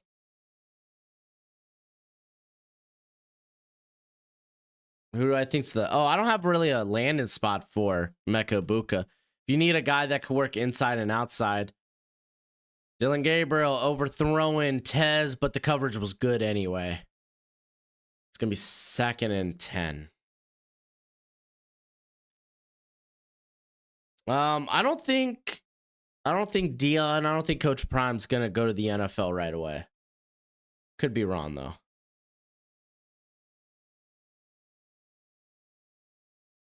Why would Ben Johnson go to a team who doesn't go all in? I mean, but there's so much talent on that Cowboys team. All right, Gabriel, he's running around and he's sacked. JT Tuimoloau, get into him.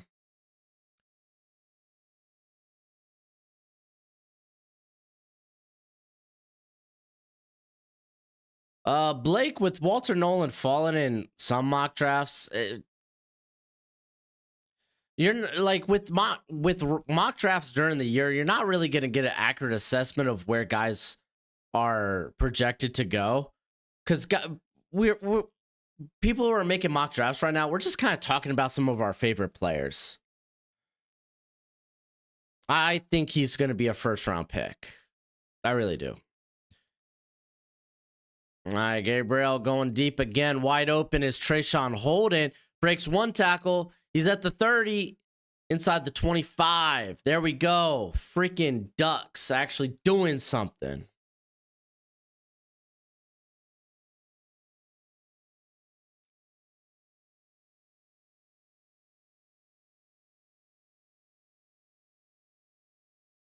Yeah, it'd be nice if Oregon decided to show up in this game. Gabriel dumping it out to Winnington on the outside. And they're going to have him down at the Ohio State 18.5. Happy New Year, Durr. How you doing, Durr? Is there a college head coach that could make the jump to the NFL as a head coach? Nope, I don't think so. Not this year.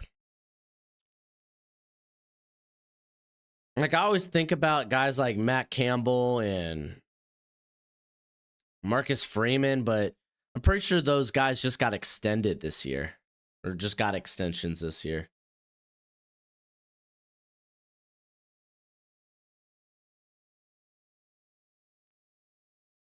All right, going to be 2nd and 6 for the Ducks with 16 seconds left in the half.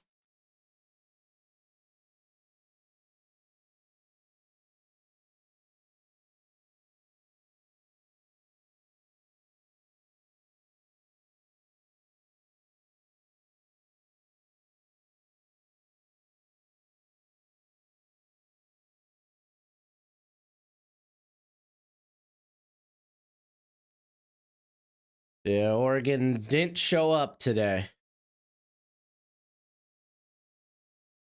It'd be something, though, if they ended up coming back. It'd be wild.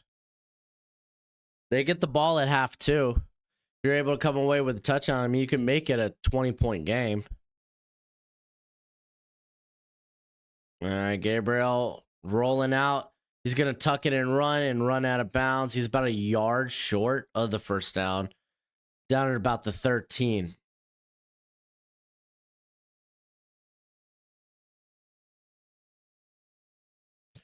Ryan Day to the Ryan Day. No, I don't think Ryan Day is going anywhere. College football playoffs been mid so far.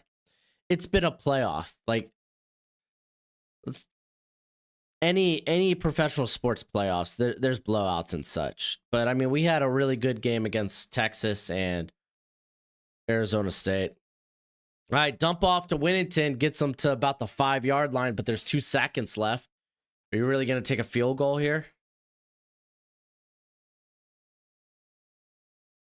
I mean, what's a field goal going to do in a 34-point game?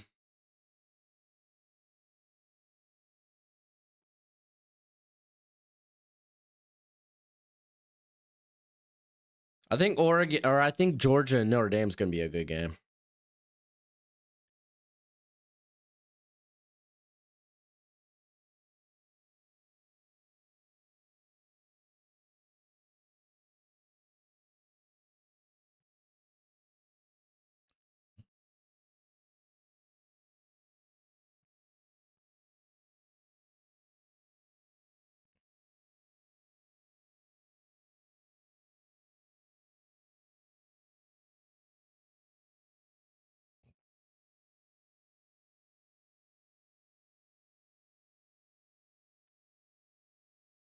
All right, here we go.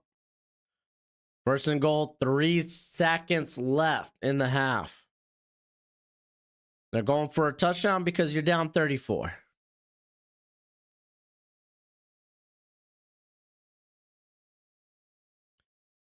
You got Tez and Holden down low. I believe they have Evan Stewart up top, and we got a timeout called.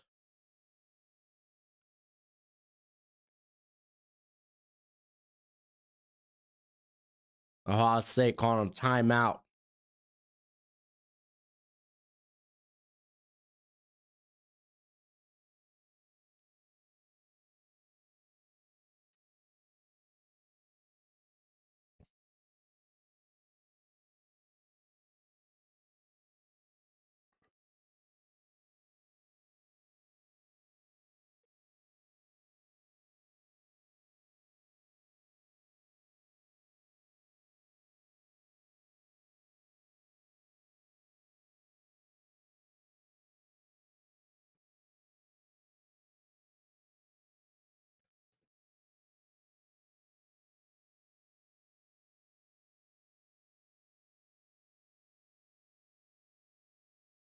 All right, here we go.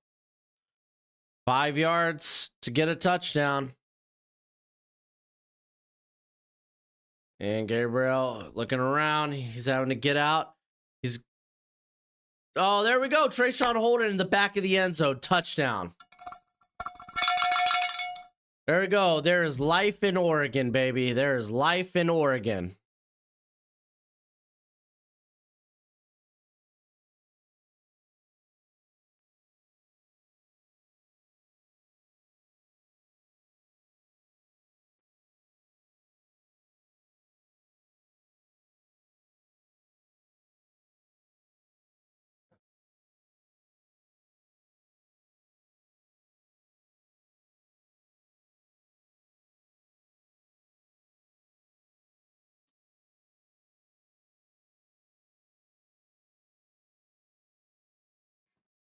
All right, they're going to go for the 2-point conversion.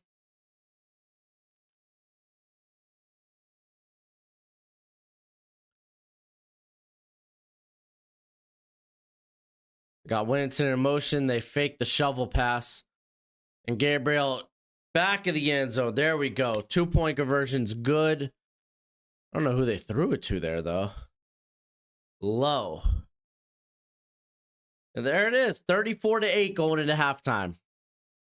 Ducks, they will start the second half with the ball as well. Yeah, I think Dan Lanning would be a good coach in the NFL. It's just hard seeing these guys make the jump from college to the NFL just because it doesn't happen a lot. Like, you'll see, like, position coaches or even coordinators jump to the NFL to be a part of coaching staffs. I mean, dude, we saw that with, like, Liam Cohen. He jumped from the Rams to Kentucky to be the OC, went back to the Rams to be the OC, went back to Kentucky to be the OC, and now he's the OC over at Tampa. Happy New Year! Was that Kajel? Hopefully I didn't butcher your name, my friend. From Germany, too.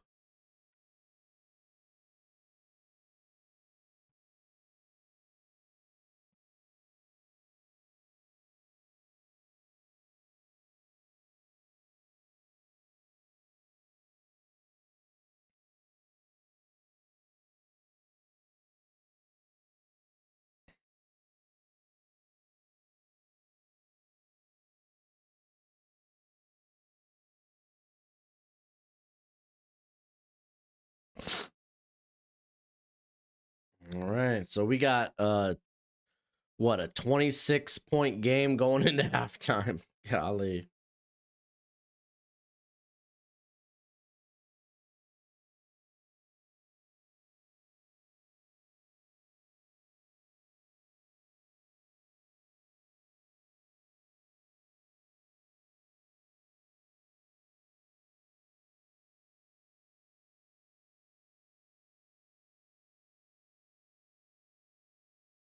Mm-mm.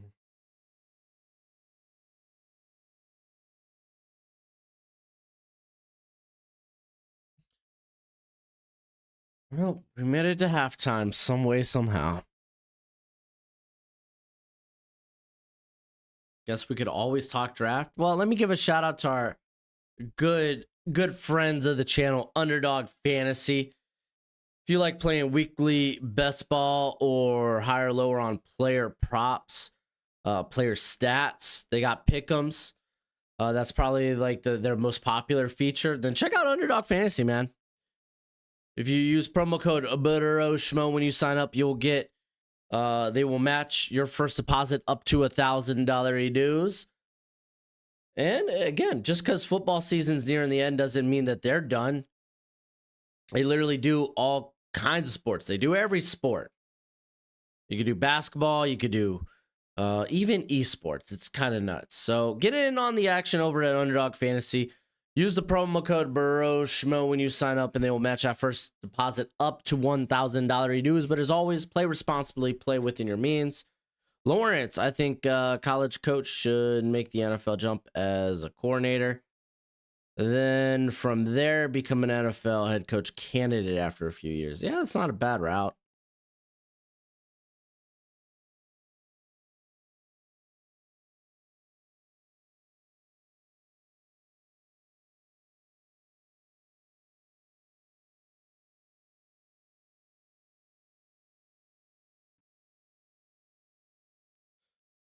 Hmm.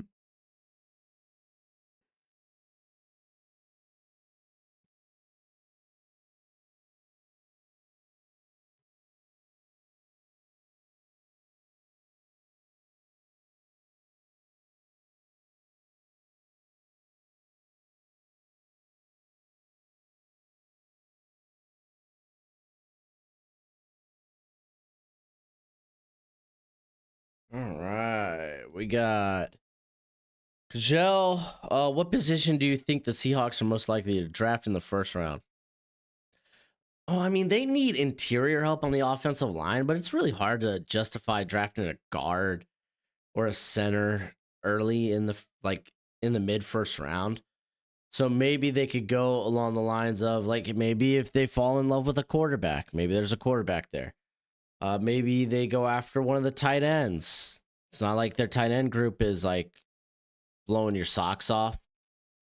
I've seen defensive line, whether that's edge or defensive interior help, getting a big meaty boy on the interior. So Liam Cohen went from NFL to college. Yeah, I know. I mean, that's kind of what I said.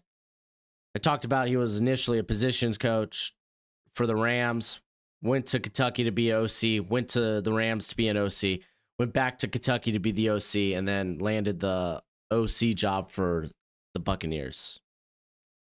I think he's a sneaky good head coach candidate too. Like you said, Sholo man. O's QB3 in your opinion? Well, buddy, I have a video you could go watch that I made this past Saturday on the quarterbacks in this draft class, and it'll tell you who I think QB3 is.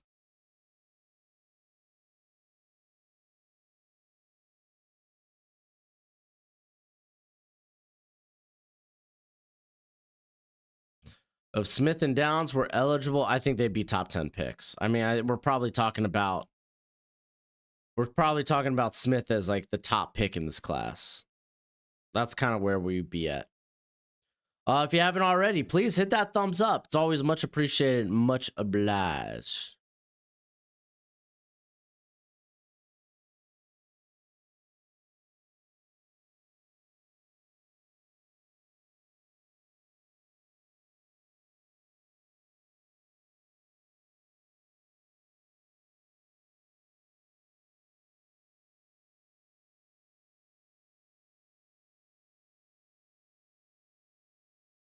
Dun, dun, dun, dun.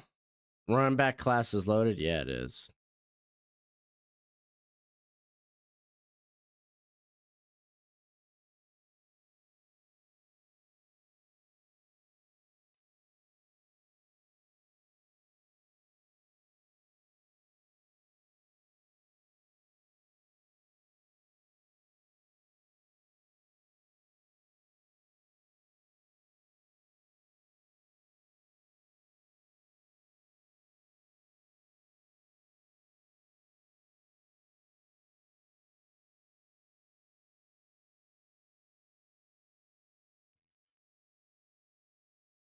Is Will Howard QB3? No, that'd be crazy.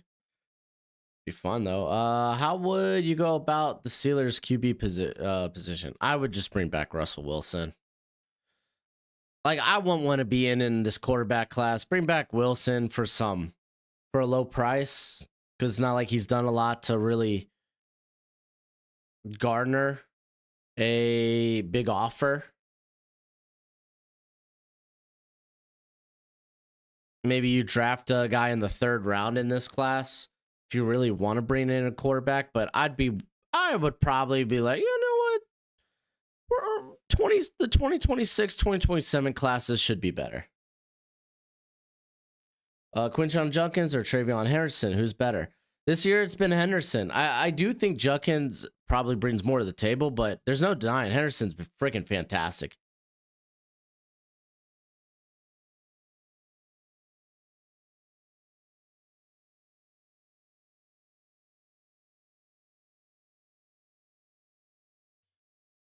Yeah, like Henderson's gonna be the fun lightning to somebody's thunder.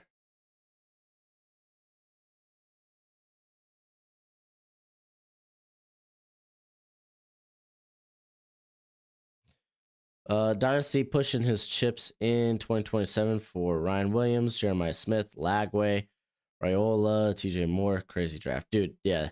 No lie, I'm going to be trying to acquire a lot of 2027 draft capital this offseason.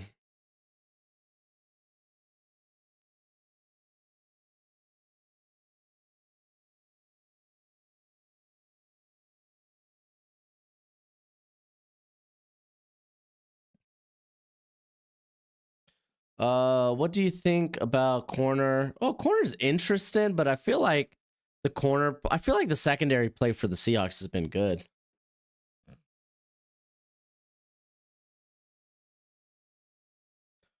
Will this game affect Josh Connolly Jr.'s draft stock? I'd have to go back and watch the game.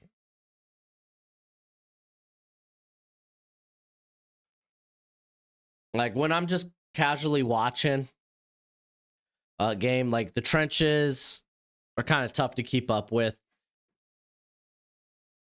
Like I love watching all 22 when it comes to the trenches, so have to go back and watch. What up, 42? Sit. Hey.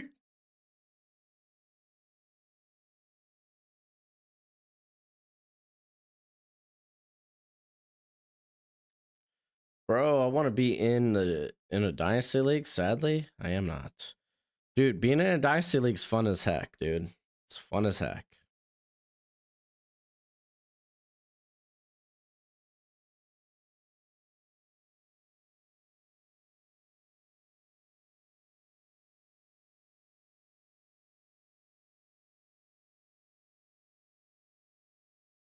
Connerly, he's got good, like really good length. I think he's got it up to 315, and being 6'4" is not the end all be all.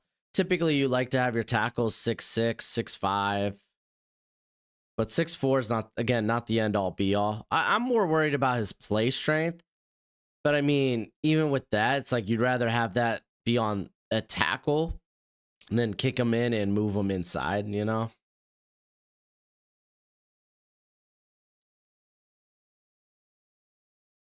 As a Broncos fan, I want to see some Tez Johnson highlights. Tez Johnson's fun as heck, dude. A lot of people try to give him the Tank Dell comp, though. And I don't think that's fair.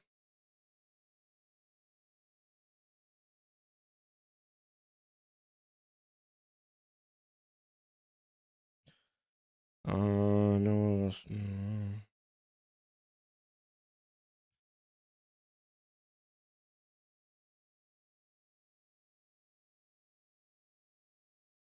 Oh my gosh, we still got the halftime report going. They got the Oregon marching band out here. I wonder if they're as defeated. What's that guy doing with his hair, bro? It's weird. Even though I haven't seen enough of Shipley, so maybe Rich Shipley. Well, I know, like with the Eagles, what Kenneth Gainwell is a free agent, but I feel like they really like Gainwell, and he probably comes back. I think Emeka is a good fit, a guy that can work inside and out in the NFL.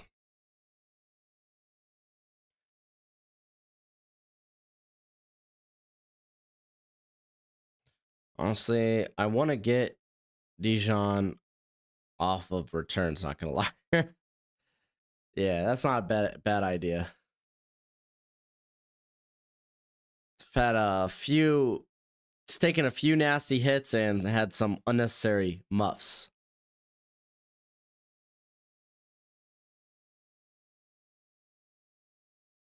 Dude, Steve, this game has been a shellacking.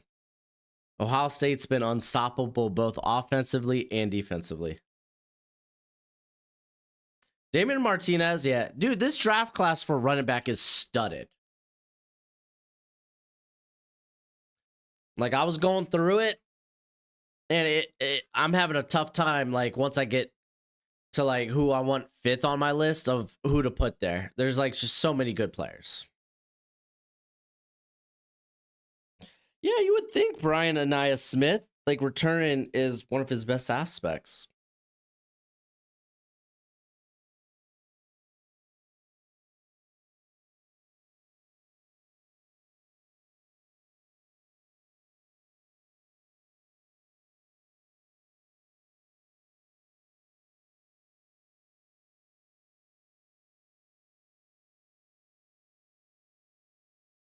All right, I might run and do a little quick bathroom break before we get back. Get to the second half. OSU's been that good.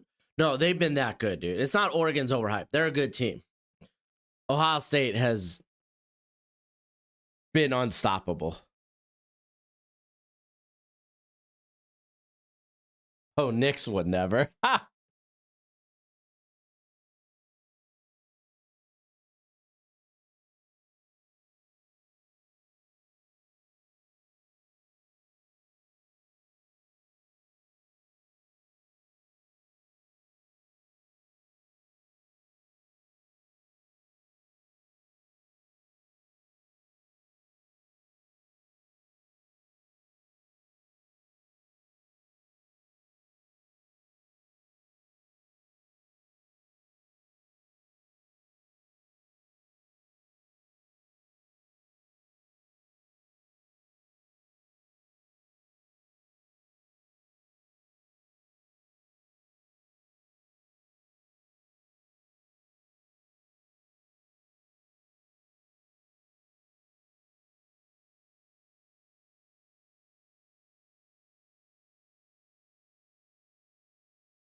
All right, we're back.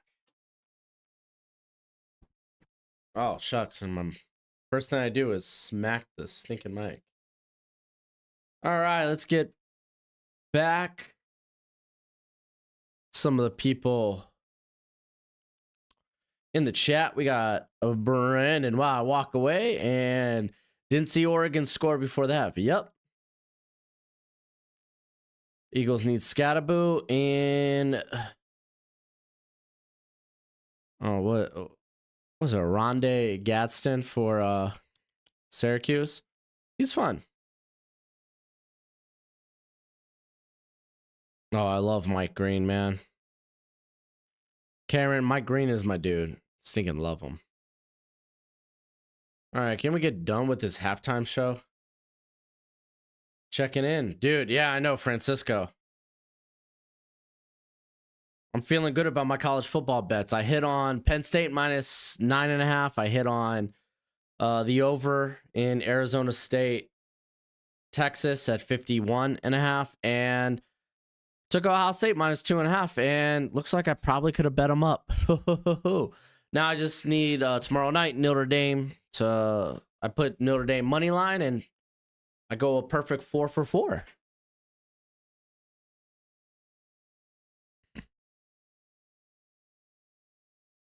Want I don't. It's all I want in the world right now. Go a perfect 4 for 4. Hit on some of these college football bets, especially after week 1 was wild, dude. Took Tennessee plus 7.5, Indiana plus 10.5. Those ended up being terrible, terrible calls. Fortunately, I had Florida outside of the college football playoff. I took them. I bet them up to minus 13.5. Beautiful. I died about 10 times so far this year. Golly, what? Squeeze me?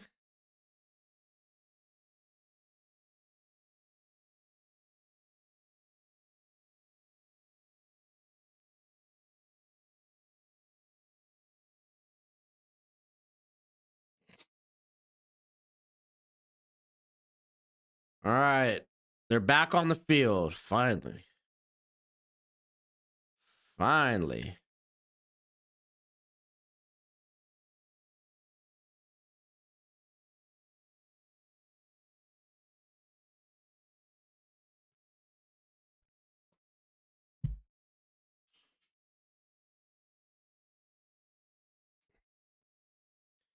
Jeez Louise. I will have a little extra time after the game.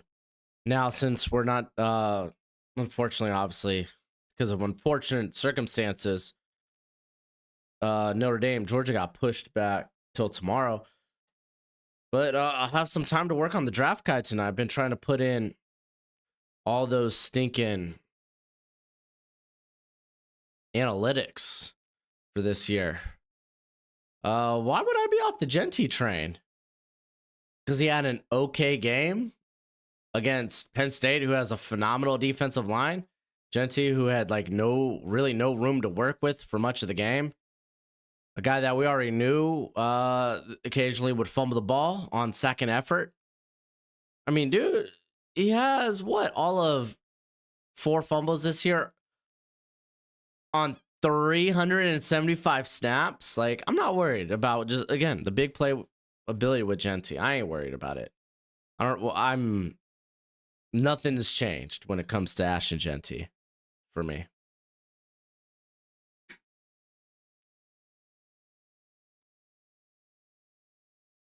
So I've noticed Evan Stewart hasn't been on the field. It's really just been Holden and Tez this game with a little sprinkle of Terrence Ferguson. But here we go. 1st and 10 for the Ducks at their own 25. We're going to get a handoff here to Winnington, who gets back to the line of scrimmage. It's going to be 2nd and 10.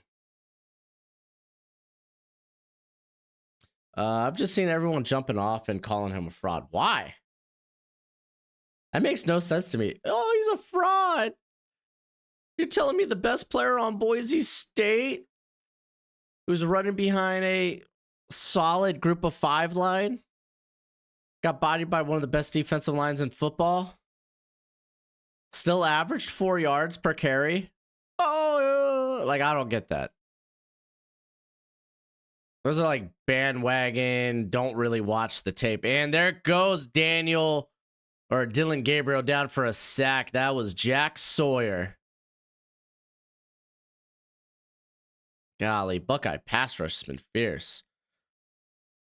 So over Ewers, man, for keeping his composure. He won this game for us. Oh, man. Francisco, you've been wanting Arch Manning in there for the longest time, dude. All right, we got a 3rd and 22 for the Ducks. They kind of needed a big drive here. Empty backfield, 5 wide. Gabriel getting out of dodge, but here comes the pressure. He's going to throw it downfield. Oh, is that a catch? That was Flo. Oh, they have him down literally inches before the first. That's a nice throw and catch. Yeah, born solid. Yeah, man. Now, Jack Sawyer is the guy we need with Sweat as a free agent. Sawyer's good. I don't think he's going to test off the charts, but good player, good pass rush win rate. All right, Dylan Gabriel is going to hold on to it and pick up the first down on 4th and 1. They have marked him down ahead of the sticks. First down.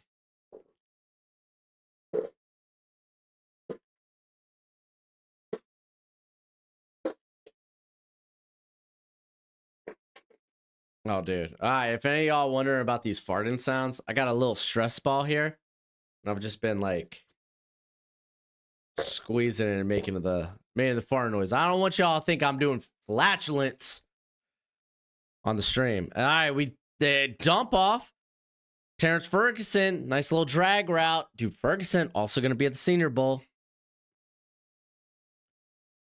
Francisco, still going to give him props. Well deserved.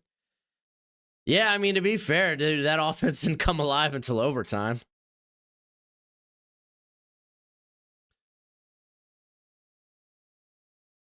Nice little pickup here for about 5 yards. Is that Winnington? Okay, lined him out wide. That's cool.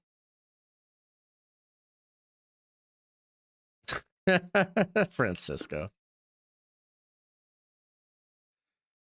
Tyler, my condolences to your sports teams. You got Ferguson in motion, 2 in the backfield. Are we going to get a handoff? Yep, late draw to Winnington. Goes right back to the line of scrimmage. It's going to be 3rd and 5.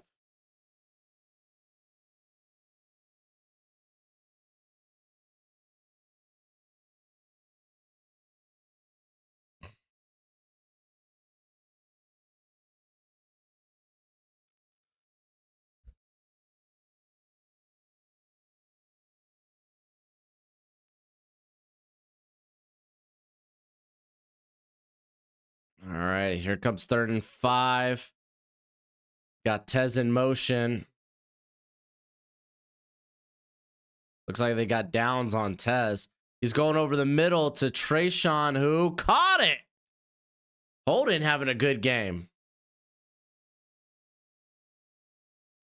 Genty is still a beast. Anyone saying he's all hype needs to work on their football knowledge. Yeah, dude, people were going nuts after that first UNLV game where he had like a good game, but by his like record-breaking standards, it was kind of subpar. But it's like,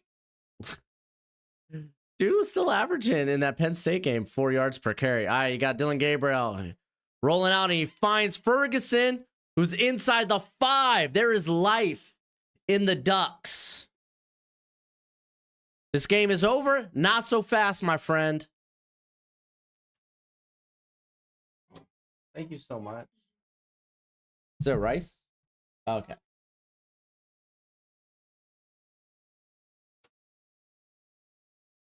My wife made some jambalaya. Or gumbo, excuse me. Gumbo, not jambalaya. Gumbo. I'm very excited for it.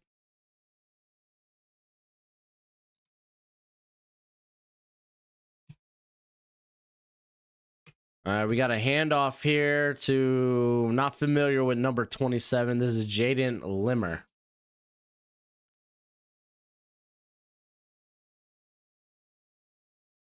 So we got second and goal coming up. Let me put my stress ball down.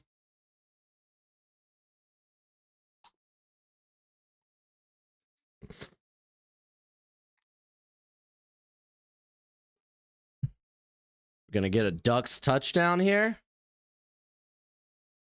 Go for 2, make it an 18-point game.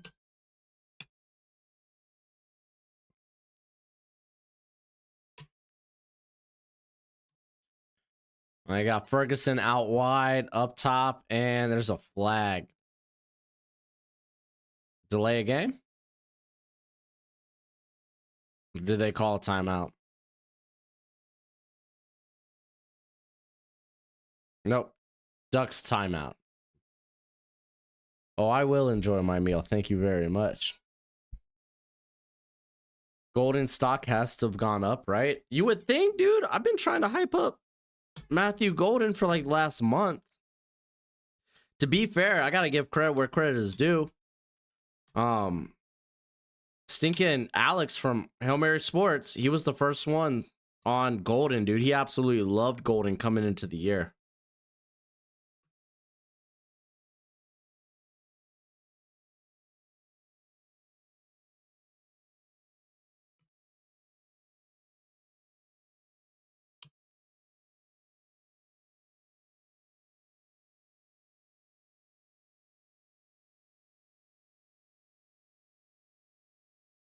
Man, that's hot. I gotta wait for the sucker to cool down.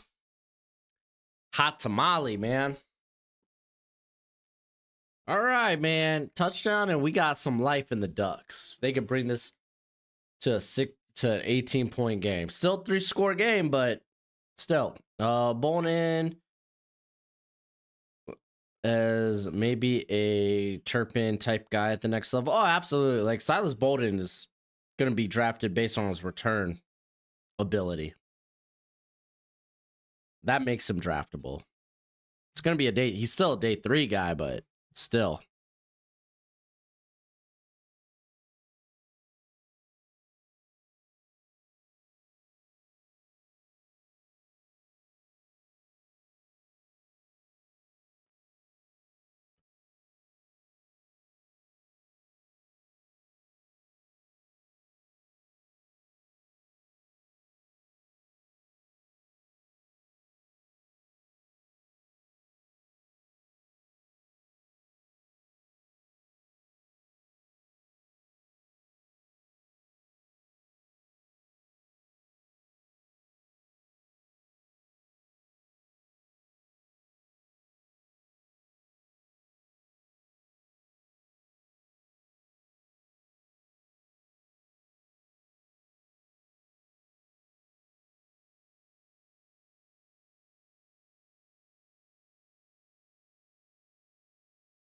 Oh, Steve, this year's QBs were in the same draft class as last year's. Where would they go?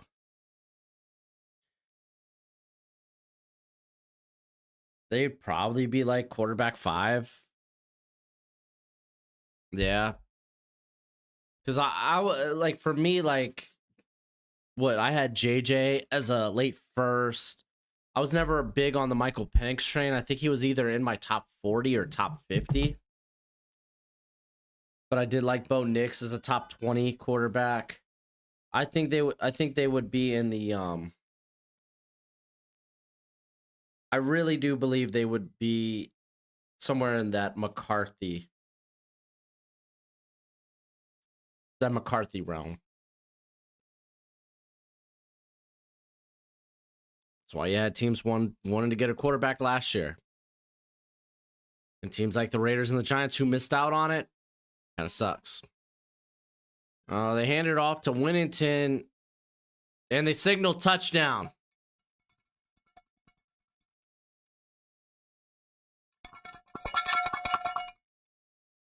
Did you do any research on Braden Long? No. I haven't. I'm trying to get to all these Shrine Bowl guys right now, or Senior Bowl guys. I've basically got all the offense done. I need to go back and watch the defense. And then I'm going to move to the Shrine Bowl players. And then I'll take a gander at some of these other guys. Like, did he get an invite to like a Hula Bowl or what's that other one?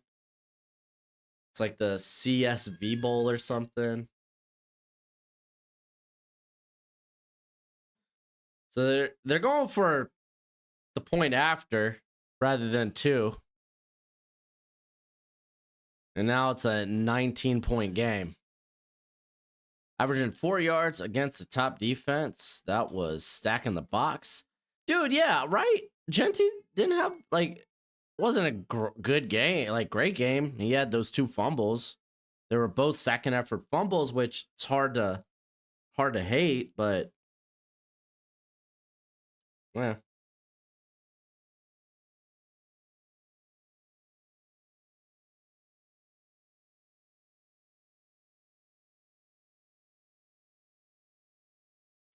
I mean, the Ducks, they're kind of still in the game. Let's see if they can get a stop on defense before we say that they're in the game. They're back in it. You do a stock up, stock down for bowl games. Yeah, I typically wait till the end of bowl season, though.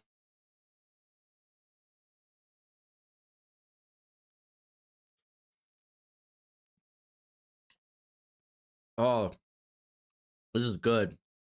And it's got a nice kick to it. Oh, golly. My wife's the best.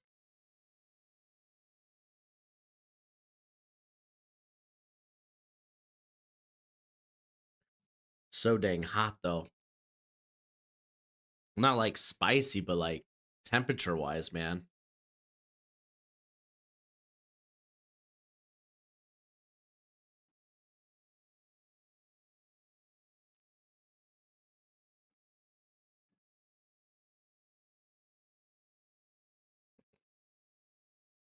Oh, man.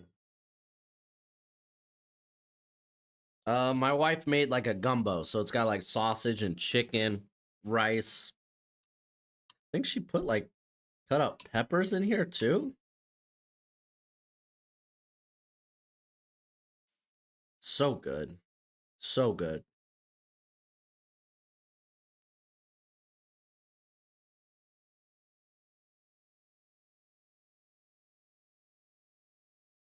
So if the Ducks can get a big stand here, then yeah, watch out.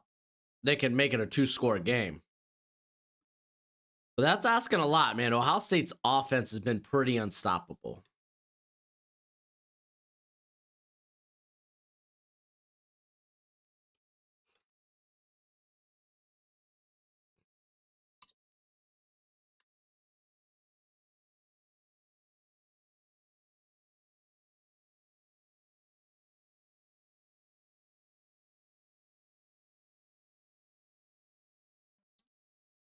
All right, here we go. We're back. We're going to get the kickoff. Probably a touchback. Then Ohio State taking the ball at the 25.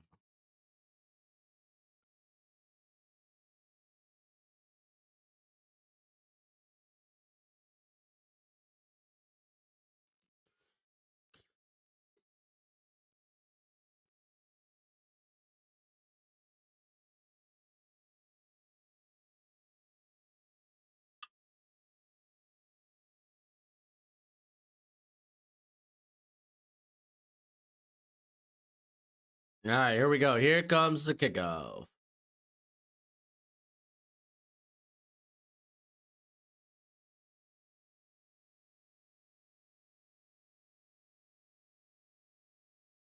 And fair catch, touchback. They're going to start with the ball at 25.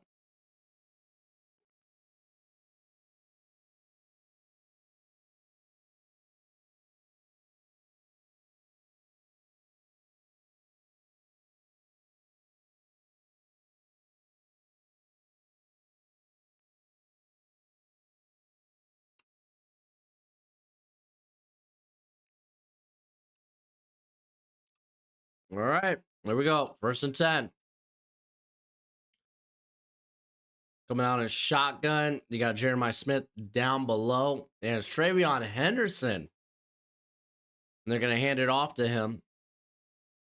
He's going to get to about the 28, so about a 3-yard pickup. 2nd and 7.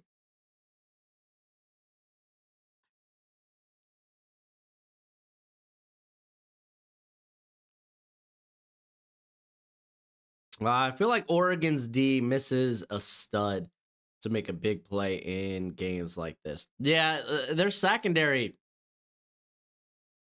I mean, really, what is Jabbar Muhammad, and that's about it. They don't really have a stud in the secondary this year. All their good players are on the front 7. All right, fake the handoff. They get it out quick to Emeka Ibuka, who gets rocked immediately. And it's who I was just saying, Jabbar Muhammad, who mainly works inside the slot. Like, he works inside, outside, but he's going to be a slot corner in the NFL.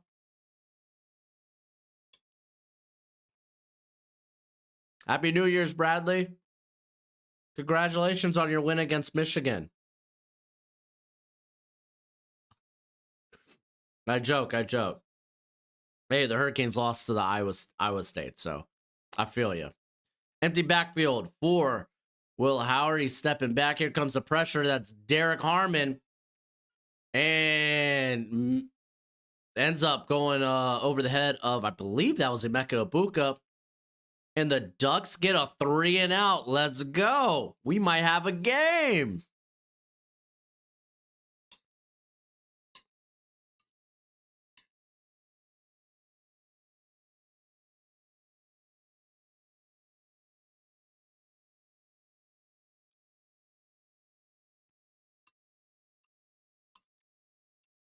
I was just talking about how that front 7 for the Ducks is really good.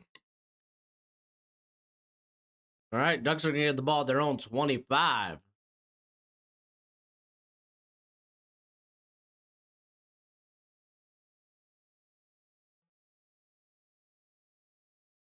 Yeah, I think Jabbar doesn't have any more eligibility. Fearfully, Alabama began the year losing to Michigan, and they ended the year losing to Michigan. Oh my gosh, I forgot about that. Oh, that's a sucky little sandwich there.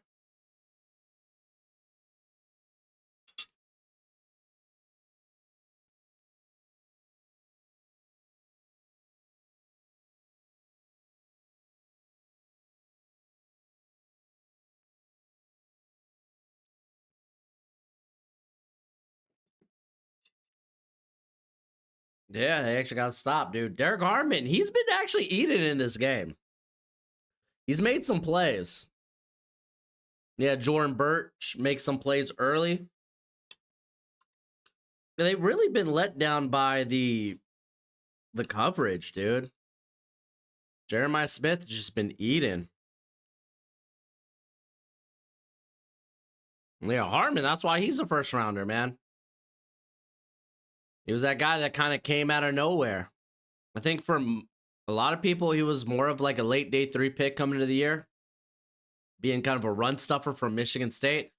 I didn't start watching him until I saw his name in a mock draft. I was like, oh, I got to go look at this guy. Looked at his analytics. Pass rush win rate was insane. Got into the tape, and I was like, wow. I was like, okay, let me go look at the Michigan State tape. See what kind of happened here. And what he did was he cleaned up his body. As he was about 10 pounds heavier, and at Michigan State, more of a run defender. I was like, no, I'm gonna clean up the body. I'm gonna get quicker. I'm gonna try to be this monster as a pass rusher, and he was. It's been a great year for him. I think he leads all defensive interior players in pass rush win rate.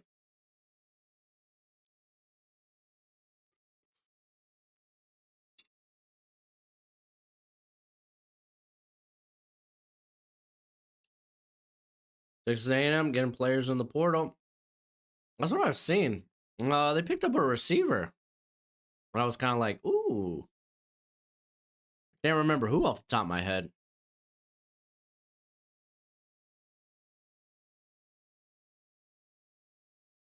You think Mikael Williams needs to have a good game tomorrow? It'd be nice. It'd be nice if you had one. Kalen DeBoer can't beat Michigan either.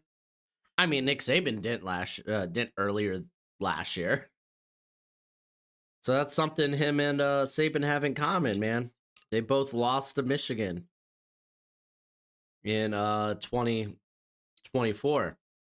To be fair, Caleb DeBoer did it twice. Once at Washington. All right, here comes Dylan Gabriel. He's dumping it. Almost intercepted. It got tipped. Terrence Ferguson did a good job of laying down the defender so he didn't get a shot at the ball. They got 3 different wide receivers, did they? I know that there was one that I really liked. I can't remember who it is off the top of my head. Oh, it's Concepcion, the NC State receiver. That's a good pickup. I like him a lot.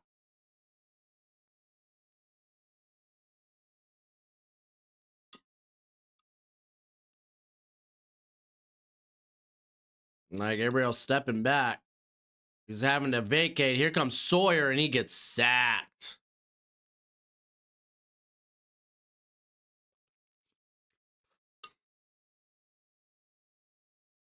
Yeah, Concepcion. Yeah, he went to A&M. I'm pretty sure he went to A&M.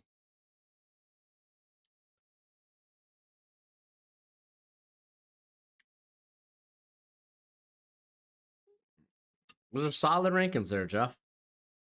All right, we got 3rd and 17.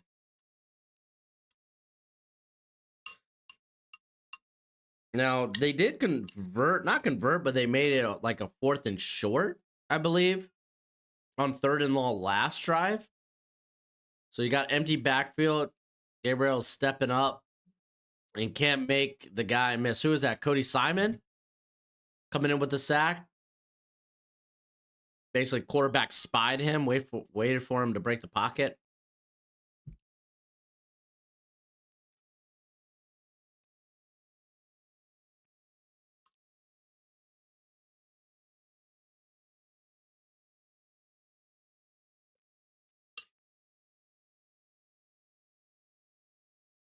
Stinking Oregon coming out 3 and out. Not what you wanted. Malik Murphy going to Oregon State. Yep. Saw that. Didn't watch much Oregon State film this year. Fun fact, didn't watch any Oregon State film this year. There was only like a couple of prospects, and one was all beat up.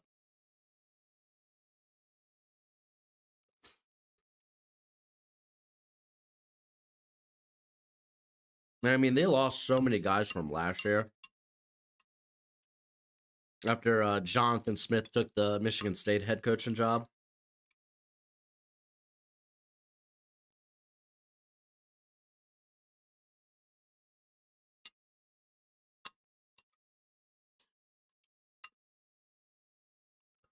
I mean, to be fair to Dylan Gabriel, Ohio State's defense has been smothering this game.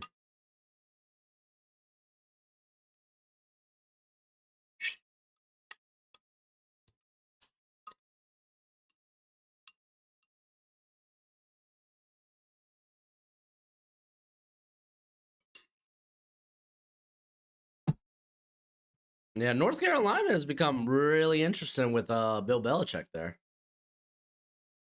And of course, Steve.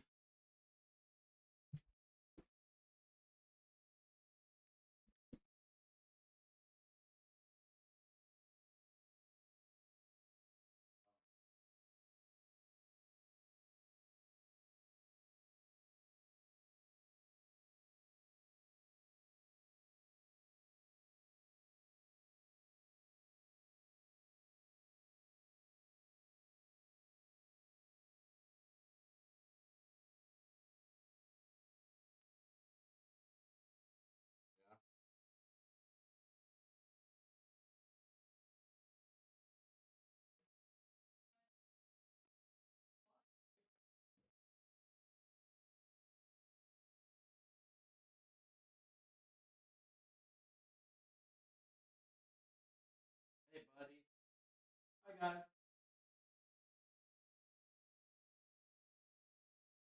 Woo! When do you think Princely Umami Ellen goes? I'd like to see him go late first. I don't know if that's going to be entirely true or possible or accurate, but I think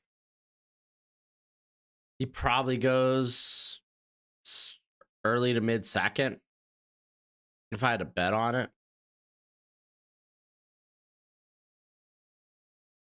I can't believe Bill is coach. Yeah, dude, Bill coaching college football is going to be interesting. Yeah, yeah, man, they've been active in the transfer portal.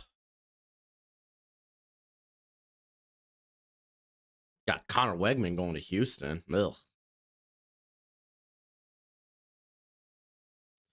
Princely feels like a Lions pick or a second pick for the Raiders. Second round pick for the Raiders.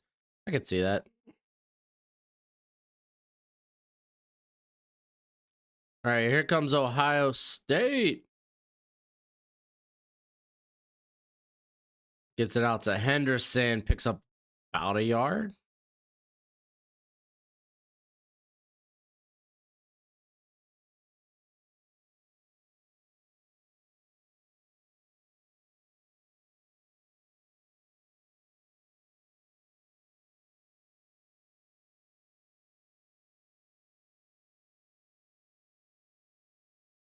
All right, here we go. 2nd and 9 for Will Howard and company. Oh, man, they got a nice little triangle up top. Yep. It turns to be a screen for Travion. Oh, my gosh. What a hit. It was Nico Reed, the corner coming in. Nice little shot on Travion. G. Scott, I mean, honestly, the blockers did a good job. You just couldn't make that first guy miss. Heck yeah. Can I get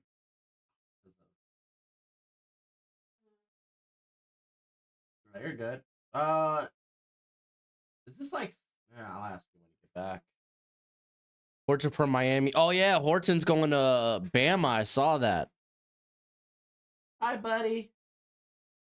I'll get it to Jeremiah Smith. Easy first down. Little quick slant. I was kind of hoping the Hurricanes would have got who was the Washington State quarterback? But he's going to follow his OC over at Oklahoma. I was kind of hoping. Hey, Gojo. It's kind of hoping he might follow the Cam Ward way. Good job. All right, 1st and 10. You got Henderson still in the backfield. Thank you. Fake it to Henderson. He's rolling out. Howard throwing it out. So what a catch by Smith. Golly. Yeah, Will Howard was like, you know what? I'm just going to throw it to Jeremiah Smith, and good things will probably happen. It's literally what it was. Like, oh, here comes the pressure. Well, I'm going to send this to Smith. Collins from Florida is coming to Bama too. I'm not too familiar with Collins.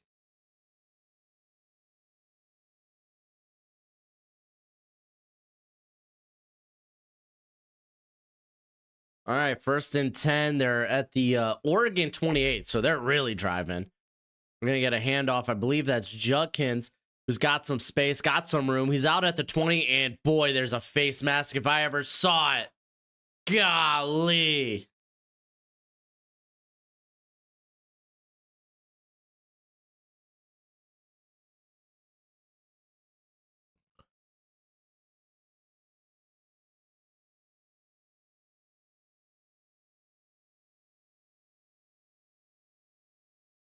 Oh, was that Bassa? I can't tell.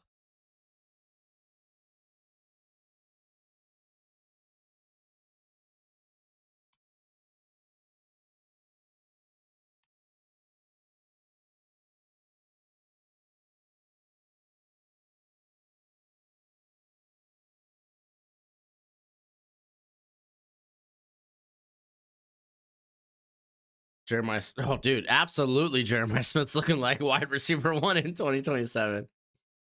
All right, you got Henderson in the backfield there. Tight end in motion. It's going to be a toss. And he's in there for a touchdown.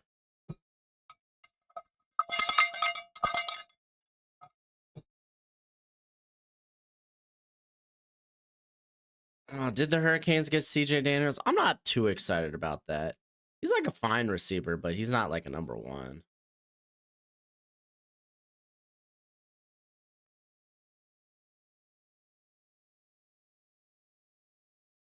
I just can't imagine Bill dealing with recruiting and NIL. Yeah, that's going to be an interesting aspect for Bill Belichick. We'll see how it goes.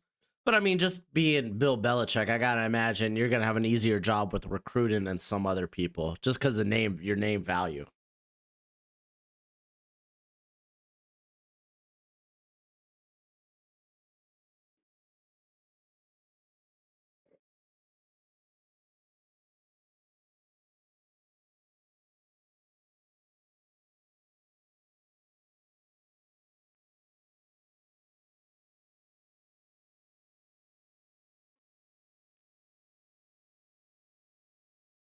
Yeah, Daniels did play with Malik Williams, but didn't do much this year for LSU. I was thinking maybe CJ Daniels would join Salter, because where did Salter go?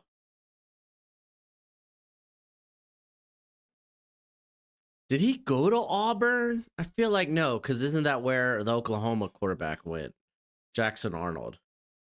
Caden Salter. He ended up going to, he's gone to Colorado. So I thought maybe Daniels goes to Colorado. But nah, it didn't happen.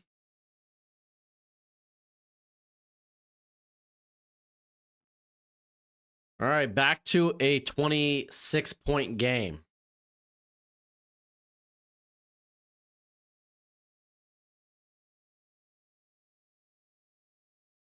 Oh my gosh. It'd be easier for Bill to find some girlfriends now. Yeah, maybe. Sturdivant went to Florida. That's a good, I like that. That's a good fit. All right, Gabriel getting it out quick. That's Sadiq, the other tight end behind Ferguson, getting a reception here. Watch out for Auburn next year. I feel like Auburn fans say that every year. I do like Hugh Freeze, though. And he does recruit really well. Now it's just got to turn into production. All right, Gabriel dumping it over the middle to Winnington. It's going to be about an 8 to 9 yard pickup there.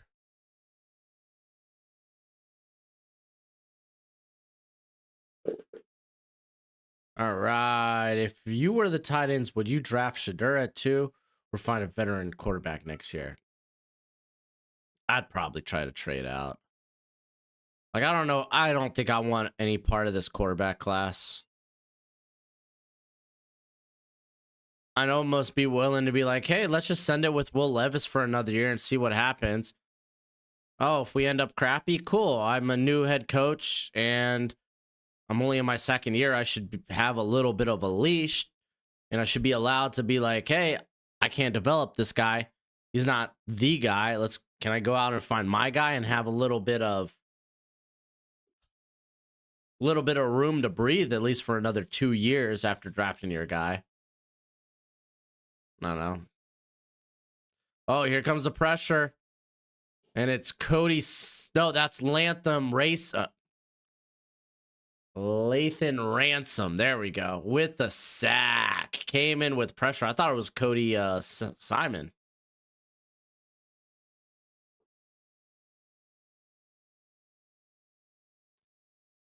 Ran your 50-50. I don't blame you. I'm kind of there too. Like, if you're up there, why not take the shot? Take the Hail Mary on the quarterback.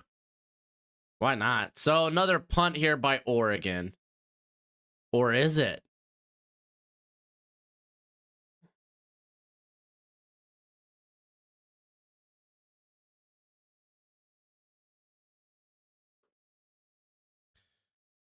Dude, local media already has Callahan on the hot seat. That's ridiculous. That's ridiculous. I think that's so stupid. Let these coaches cook, man. Think your head coach is going to change things after a year? I think he's developed some, like, there's been some good development this year, just not from the quarterback.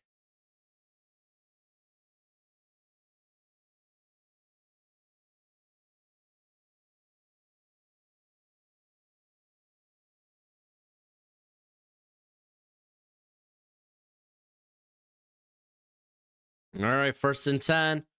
We got 43 seconds left in the third. And they handed it off to Juckins, who's got some room. And he gets a 1st down. Golly.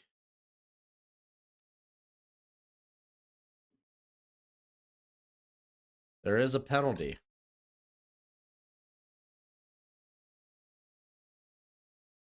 Yeah, I mean, it's not like Callahan's having like an Urban Meyer year, you know?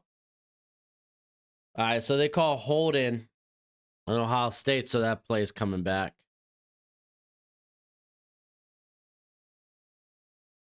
Do you think Milroe will go pro? Oh, man, I really feel like he comes back. I've been saying this.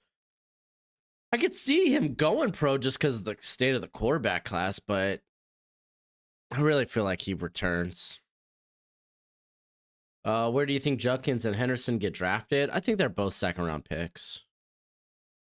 I think Judkins, it's been talked about that he's returning for Ohio State and actually get to be the bell cow.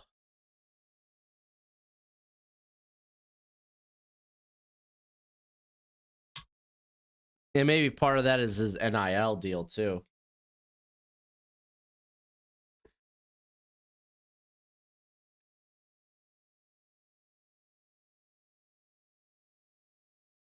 All right, that is the end of the third. One more quarter left. Can Oregon score 26 unanswered points? Probably not.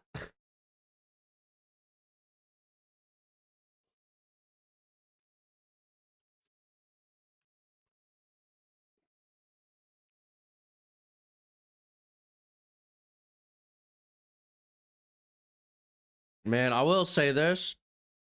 I think Ohio State's about to pound Texas. I think Texas is about to get the snot beaten out of them by Ohio State.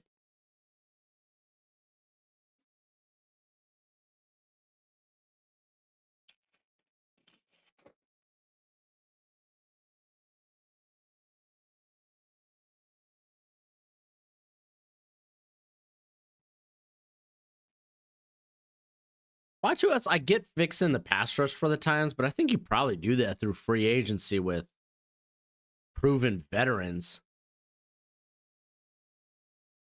Because I don't think you're going to find that guy in this draft in the 1st round, at least. Did you see a Colorado player come into Bama? I didn't.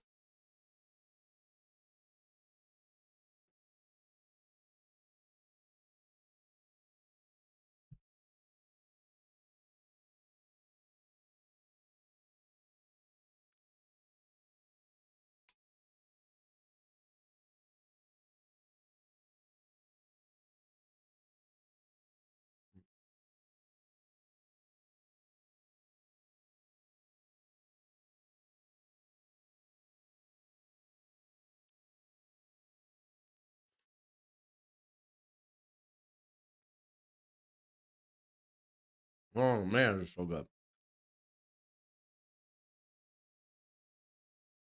Cam Robinson.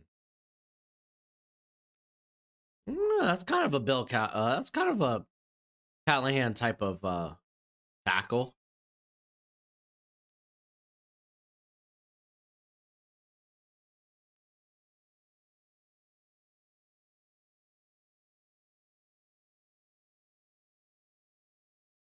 Hmm. Well, Greg, I think you have a good shot at your Raiders not getting Dylan Gabriel.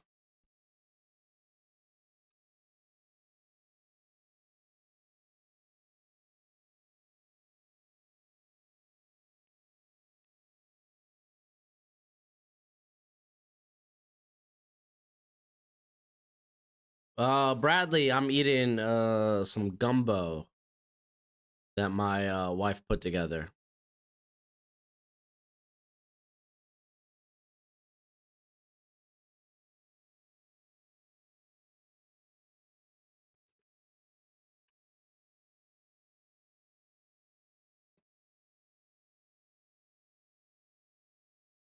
Man, this really is a redemption game for Will Howard, huh? A lot of people put that loss in Eugene on him.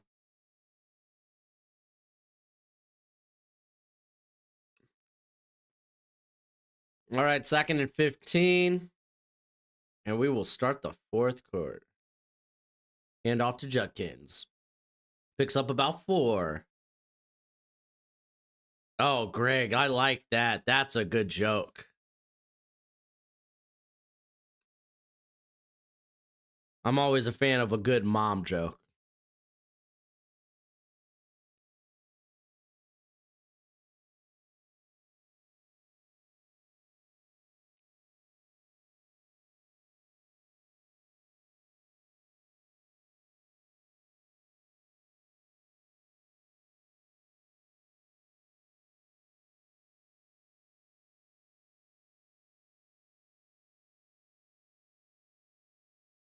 Oh, well, Howard getting sacked. That's Derek Harmon in back there. Let's go, bud. You never know with Tom Telesco. That's fair. Good point. Okay, okay. To be fair with Richardson, I didn't mind the Richardson pick. Let the guy develop. We got Armchair Packer. Hey, Broshmo, long time lurker. Would you be good? Would you be a good ex? Oh, who would be good? I was like, would I be good? No, you don't want me playing receiver. I am 1 old, well, older, and 2 not as good as I used to be, and definitely not NFL worthy, not even college worthy at this point, man. Who would be a good X style wide receiver to draft in the 2nd or 3rd round? That's when you think about guys like, you got Alec Manor out of Stanford. You can talk about Pat Bryant out of Illinois, Jaden Higgins out of Iowa State. Probably other guys I'm out there missing, but you know, I think those are good 3 good names.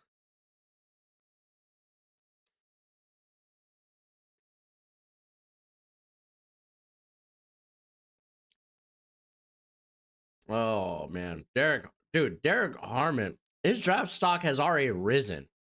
It's just icing on top at this point.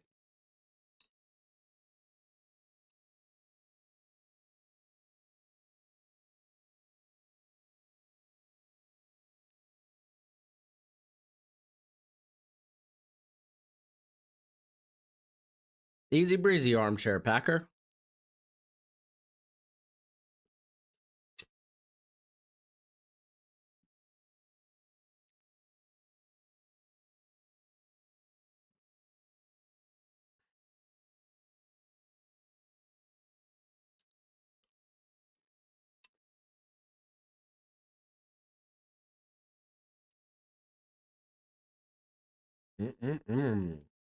Where do you see Elijah Badger going?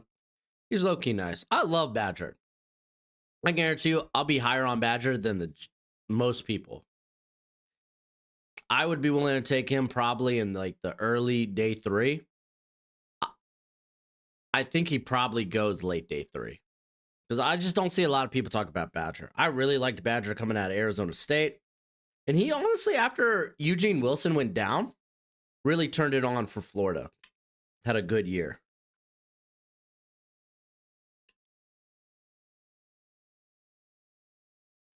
I'll take Jalen Milroe and Jackson Dart before Dylan Gabriel, as you should.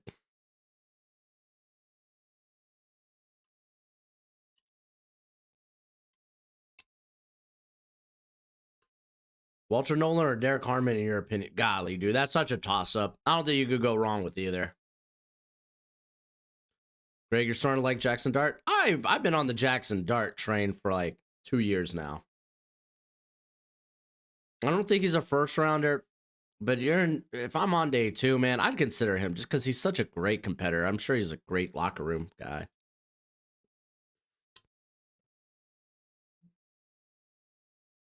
Holden, Trayshawn's had a pretty good game.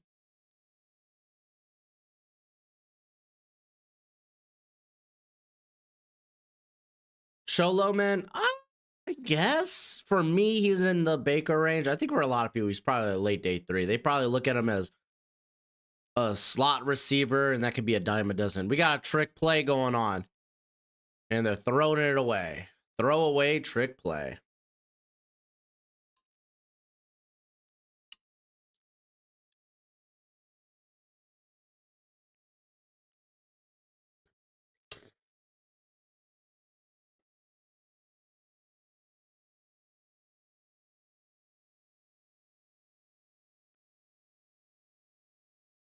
Holden did come from Bama.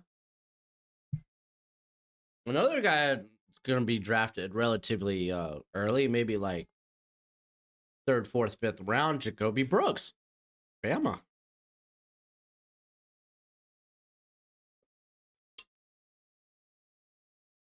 All right, gets this one out quick.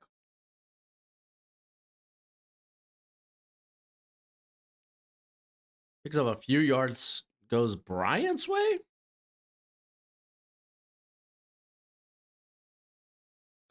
But yeah, Evan Stewart, I don't think has been on the field at all.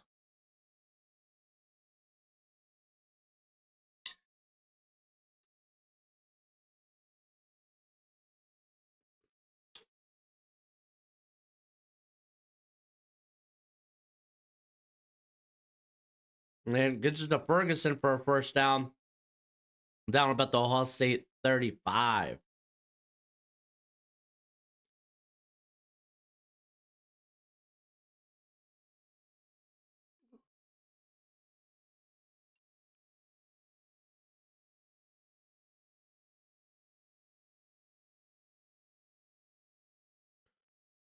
And Gabriel flushed out, throws it away. Yeah, no, I would say, Jeff, that Walter Nolan, or at least Harmon's more pro ready, but I think Nolan's still got them tools in that ceiling.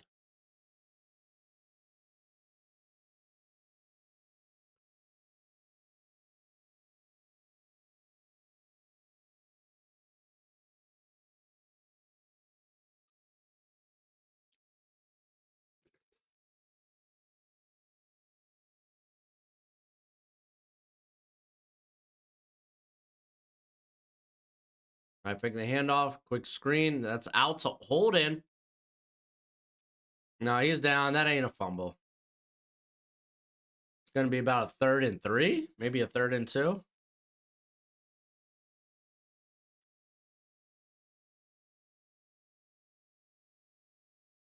An empty backfield. Dylan looking around, stepping up, stepping out. Here comes Sawyer from behind. Oh, that wasn't Sawyer. That was Curry. My bad. I saw white edge rusher, and I just assumed it was Jack Sawyer.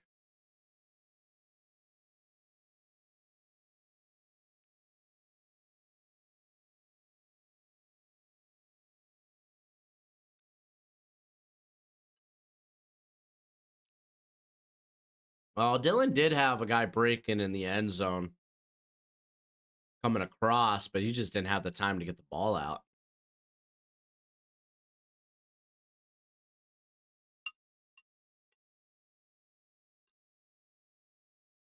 All right, dumps it off to Tez, who's going to get the first. Oh, making some moves inside the 25, the Ohio State 25, that is. Omar Norman Lott to the Cowboys. A lot of people really like Norman Lott. I think he's all right.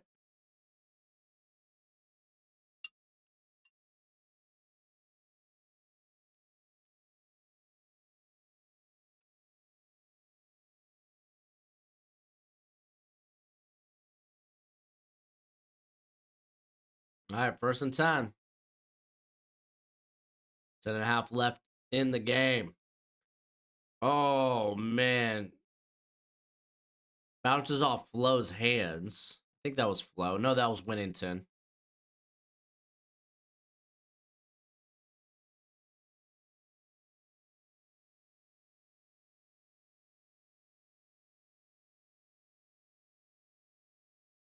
Oh, Winnington couldn't get the other hand up. Came too fast.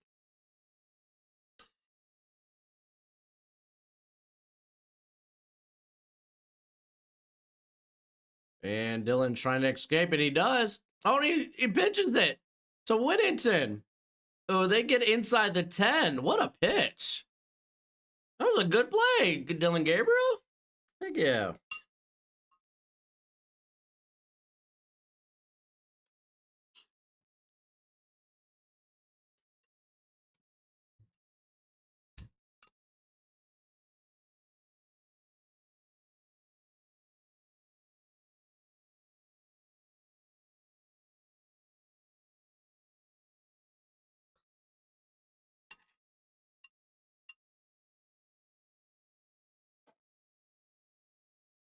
What are they doing a review for? Okay.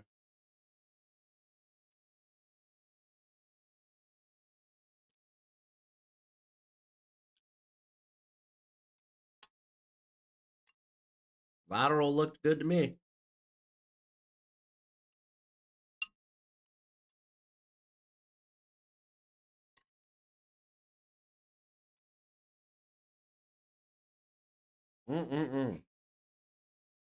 That was some good gumbo.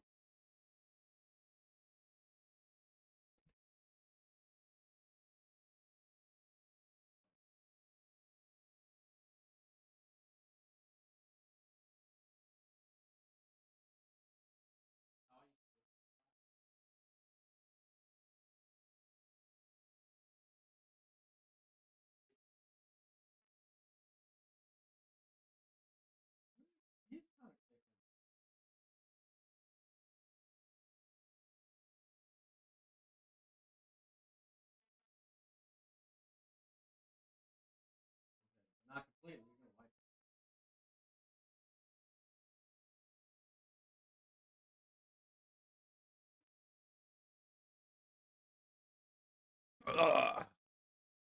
Bama gonna win the Natty next year. I don't know.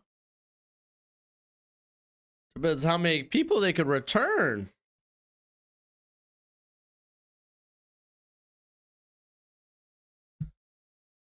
Because I certainly think might be able to get some of that offensive line to return, like Tyler Booker. Maybe not necessarily Tyler Booker, but like Jaden Roberts, maybe.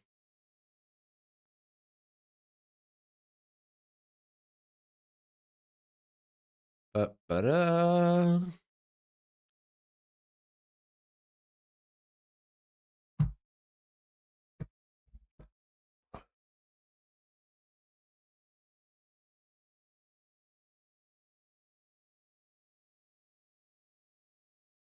y'all talking about how many interior players might come out, or might go in the first round? I think like 5's a safe bet, and it kind of still depends on how, like, who you view as an interior player, because you got these like pseudo like interior size, but mainly played edge their whole career. Guys like Shamar Stewart at A&M.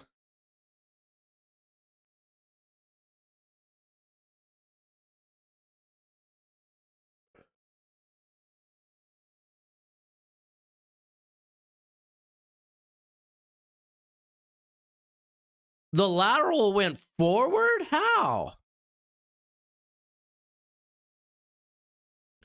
That's so lame.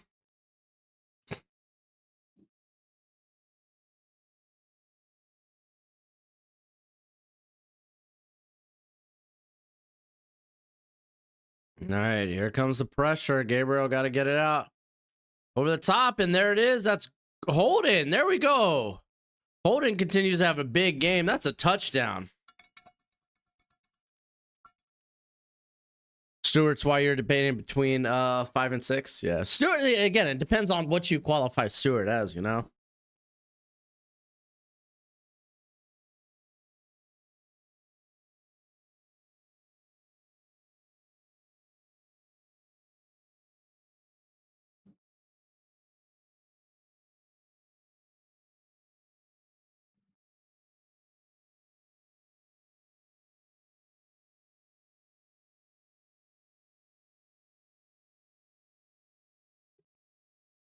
All right, no 2-point conversion here, but it's a 20-point game.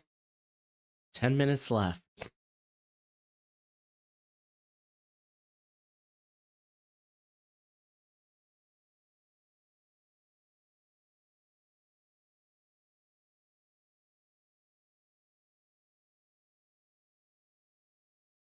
Yeah, I saw you say that, Bradley. I kind of made a comment about that.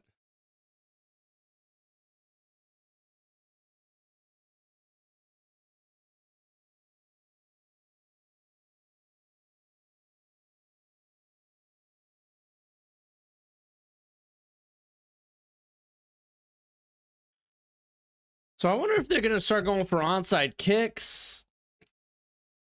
Like, when do you start doing that?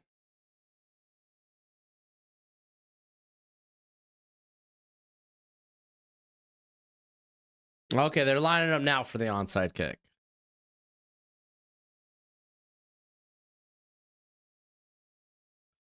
Where do you think Jeremiah Smith would go if he was eligible this year? First overall, bud. Yeah, it looks like they're going for onside. Oh no, it's just a little poochie kicky. Oh, and it bounces behind Henderson, but he's able to get it. All right. Good recovery there by Henderson. I don't know why I'd be jealous, Bradley.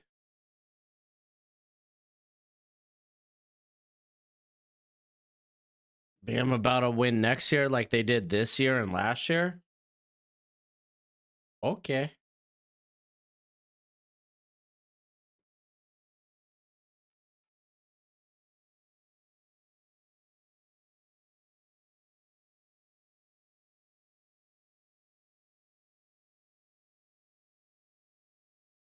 Well, imagine you just start running the football, right? Just keep the ball on the ground and keep the clock a moving. And they do. They give it to Judkins, who breaks to the outside, picks up the first down. Golly, they're going to score again just with the ground game.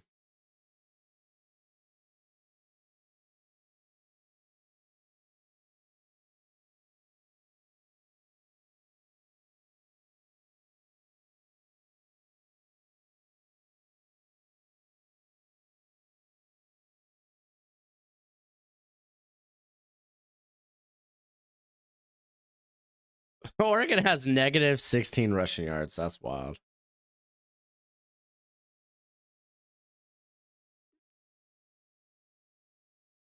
All right. First and 10 from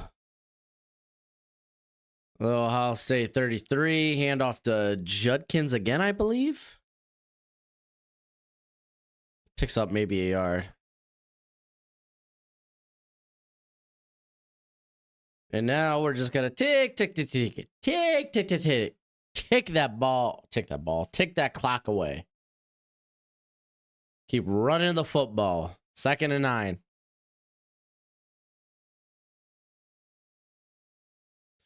Man, I should have streamed the Arizona State Texas game.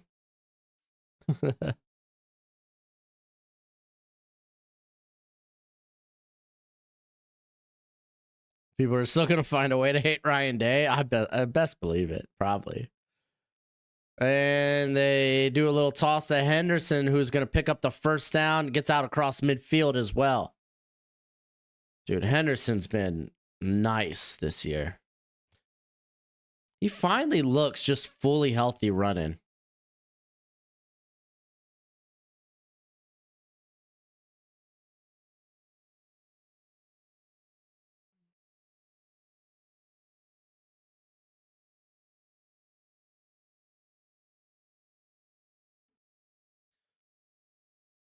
All right, 1st and 10 at the Oregon 48.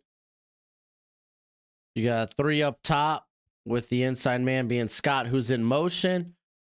And it's actually going to be a quarterback keeper, or a quarterback read, I should say. Picks up maybe a yard. Realistically, who will stop Ohio State this year? I mean, if this is going to be if the Ohio State who played in the regular season shows up, I think Notre Dame, I think Texas, and I think Penn State, even Georgia have a shot. But this Ohio State team, the team we've seen the last 2 weeks, I don't know, man. I don't know.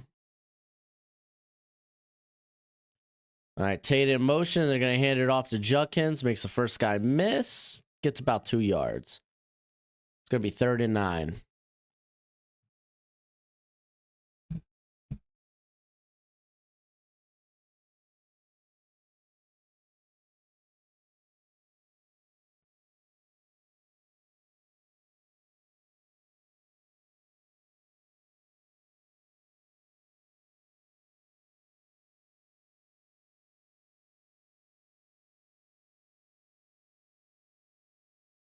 All right, here comes 3rd and 9. And they're coming out throwing. Here comes the pressure. He tries to dump it to Henderson. Goes incomplete, so we got 6:15 left.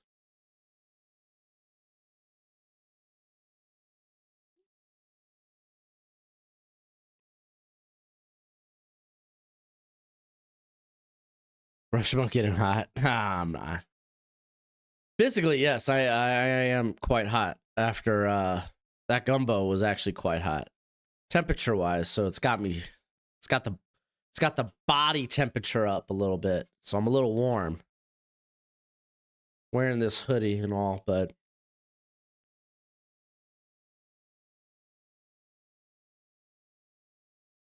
oh, Anna and I bet you're pissed off. Ah, they almost downed it at the 1 yard line on the punt. Dang.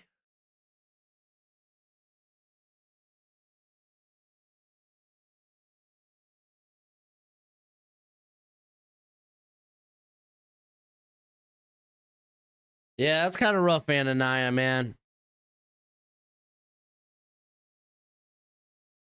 To go undefeated and then come out and look like Florida State did in their bowl game last season, it's kind of rough.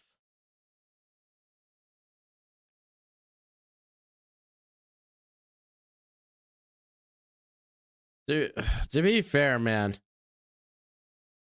like Oregon, Ohio State, they probably have the toughest paths. They definitely drew the short end of the straw when it came to how they did the seeding. Quite unfortunate.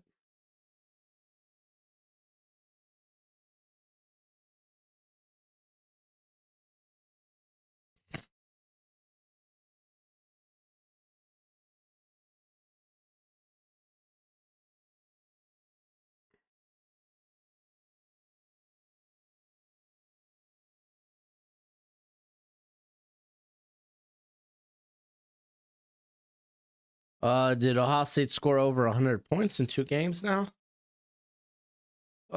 Did they score 49 or 48 against Tennessee? I can't remember.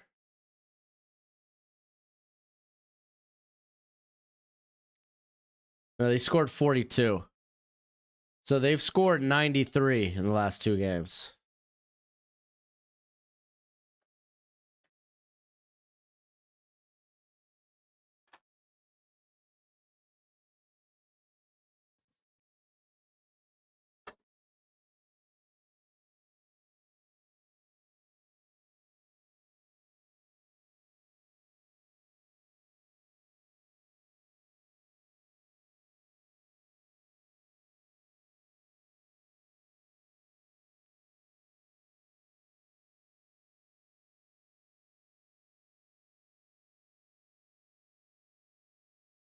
Oh yeah, 83. I counted wrong. I said 93.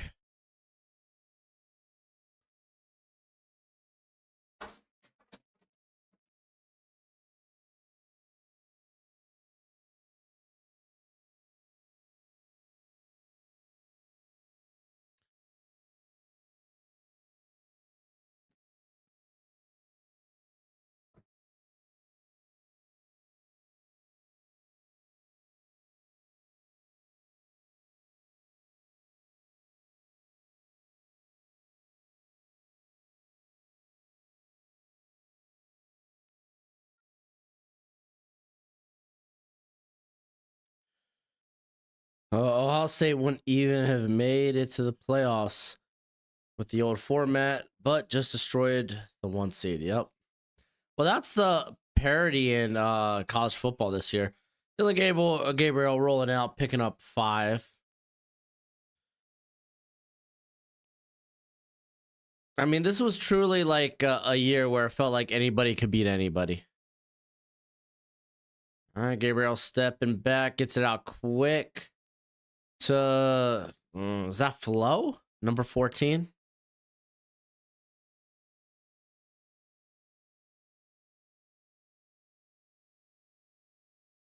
And they're in the hurry up here. Dumping it down to Winnington. What a catch, by the way, by Winnington. One hand snagged that. Golly.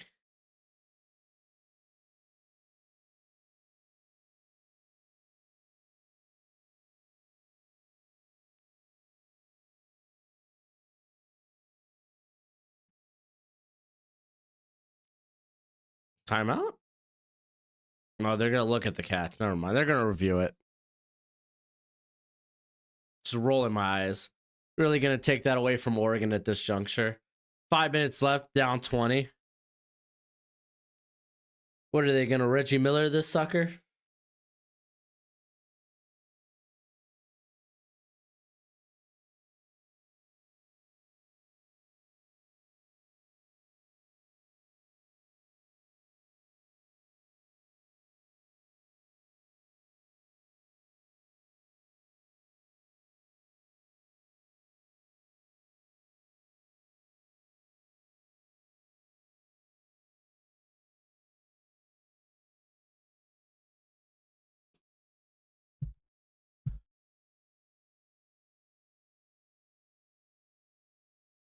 Are they really going to take away that catch? That's trash.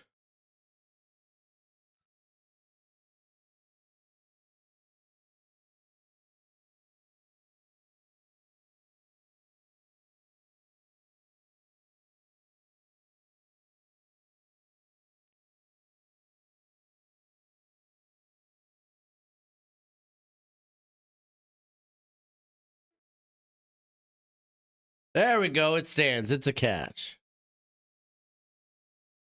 Gabriel is Kuiper's number 8 quarterback. Probably not prospect. I doubt that. I guess it'd be sick if Ohio State scored 100 points. I don't think it really matters the way they've dominated the last 2 games against 2 very good teams.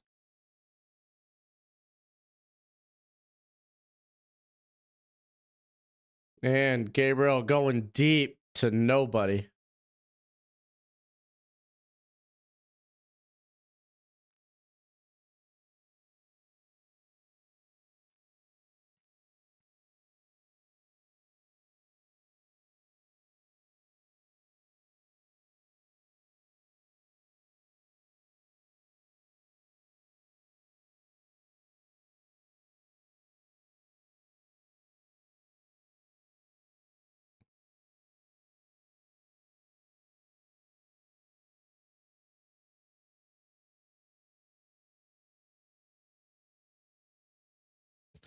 What are they calling a flag on?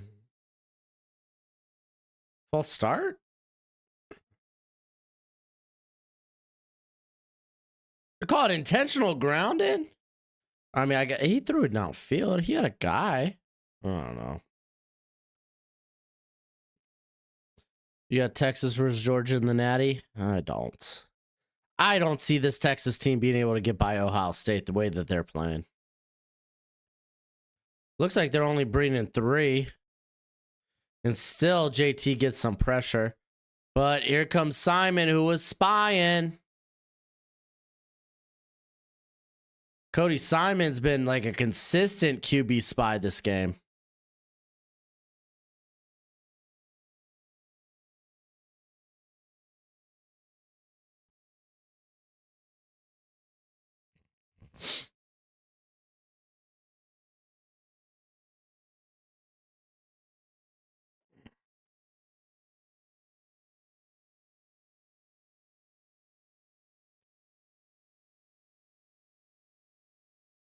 All right, fair catch on the punt. Imagine this is where Oregon's like, yeah, we're done. We're cooked. We're cooked.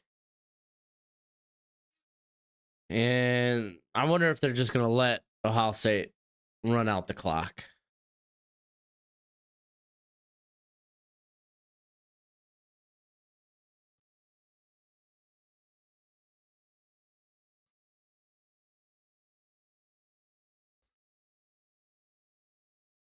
Where do you project Simon? I'm gonna have to watch more of Simon.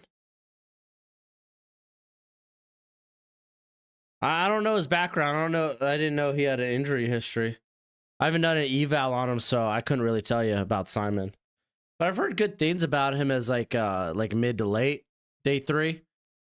But I need to go back and watch him personally. Like he's been everywhere in this game. But I don't want to give you an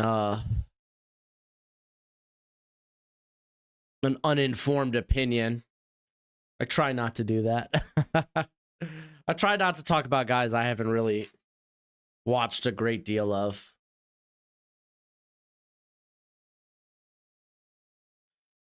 Travion Henderson, easy 8 yards. Big 12 teams beating the SEC teams in the playoffs. Please not. What would it take for Notre Dame to upset Georgia tomorrow, Rudy? No, I think Notre Dame is going to upset Georgia tomorrow. I don't got faith in Gunnar Stockton, man. I think maybe they put together a few early like scores, maybe just because. I mean, just because they're going to go with the script. And I think he was good. He was good against Texas coming out of half when they stayed on script. And then once things became more unscripted, because that's just how it goes after the first couple of drives, Gunnar got real sloppy. And I think that's where Notre Dame could really, really cash in. What up, Nelson? Oh, thanks, Nelson. I appreciate that, bud. Yeah, well, Miami has a chance to make the playoffs. If they win and the Broncos lose, they get in. Because we got the tiebreaker over both. I think because we have the better conference record, maybe. Because I think Broncos, if they lose to KC, that would give them a worse conference record than us.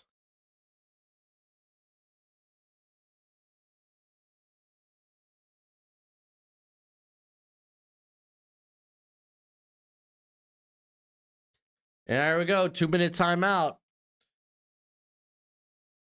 Oh, you meant the Canes? Oh, dude, I doubt the Canes are going to make the playoffs. I don't even know who's going to play quarterback for us next year. Emory Williams? Cool.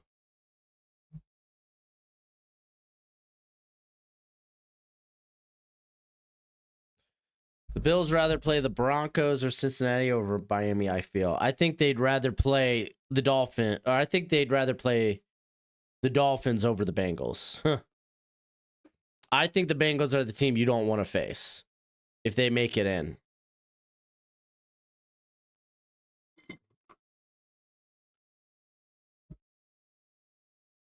They might have, the Bengals might not have a defense, but golly, dude.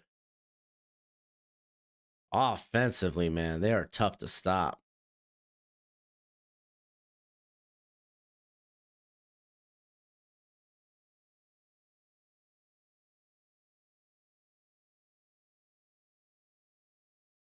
Or say still one-hit wonder. I think they'll have a little bounce back next year. I think they could be an 8-7 win team next year.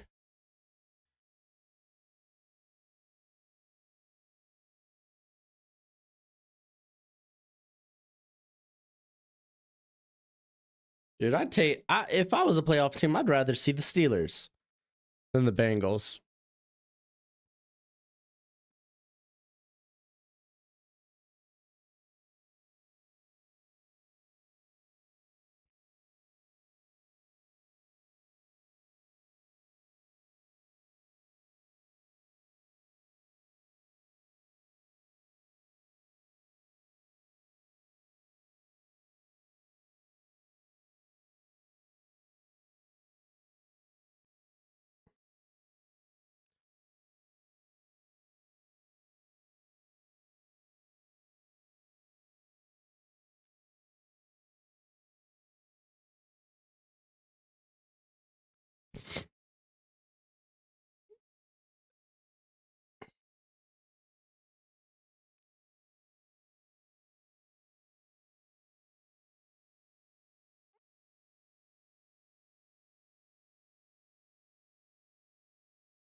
Did you see what the Colts head coach said about all the teams have some players showing up late to team meetings, not just his team? Oh, did he? Whoosh.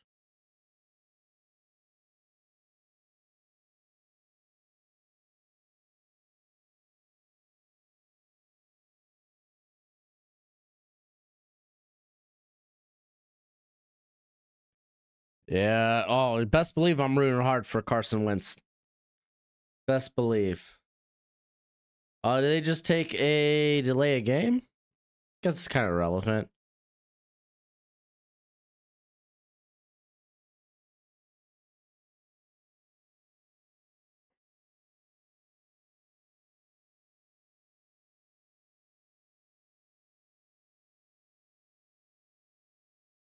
All right, we get a handoff to Henderson here.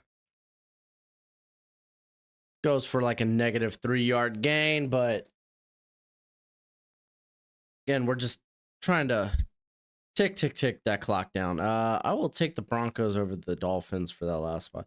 I mean, yeah, I imagine the Broncos will get in. They're facing the Chiefs backups tomorrow or this weekend.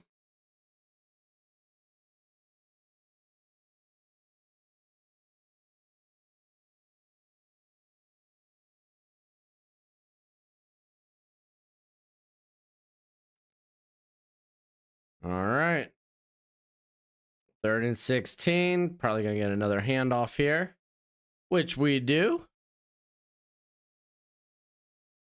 Picks up about 2 to 3. We're going to get a punt. That's your game, guys. That's your game, boys and girls. Dude, I've never been a big Gus Bradley guy. I think he's been one of the DCs I've complained the most to on this on this channel.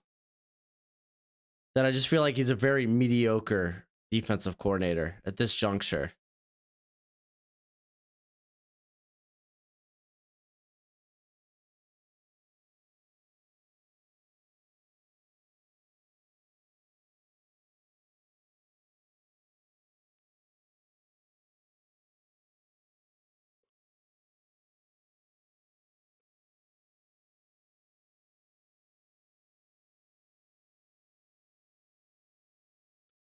Yeah, I think Georgia and Notre Dame's still going to be televised. Best believe it. They're going to be televised.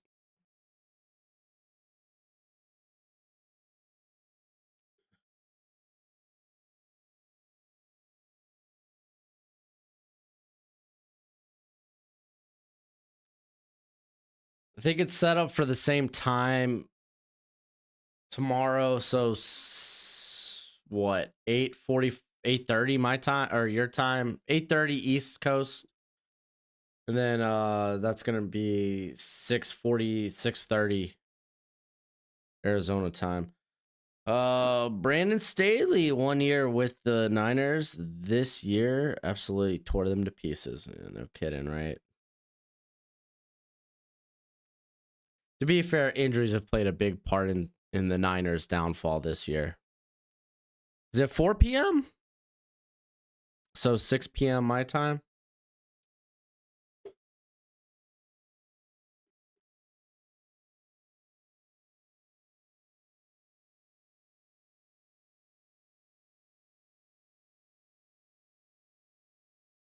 All right, we're going to hands it off. This should be the last play of the game.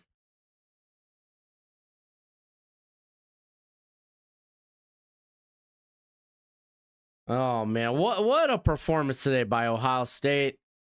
Clearing my first leg and my second leg, my bad. No, third leg. I keep forgetting that we had games earlier. But yeah, I just need Notre Dame to win. I put them money line. But I had Penn State minus 9.5. I had the over in the Arizona State Texas game, which was at 51.5. Now I just need Notre Dame to win outright.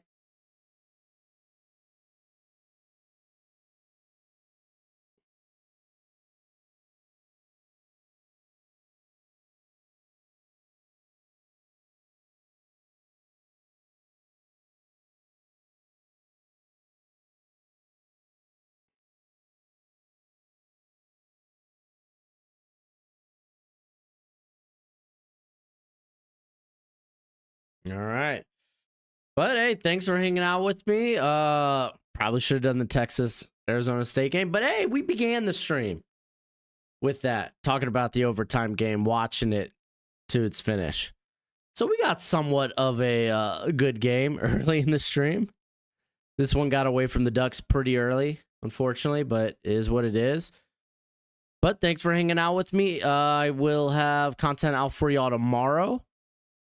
If you haven't already, hit that thumbs up on your way out. And as always, until next time, you be easy, my friends. Later.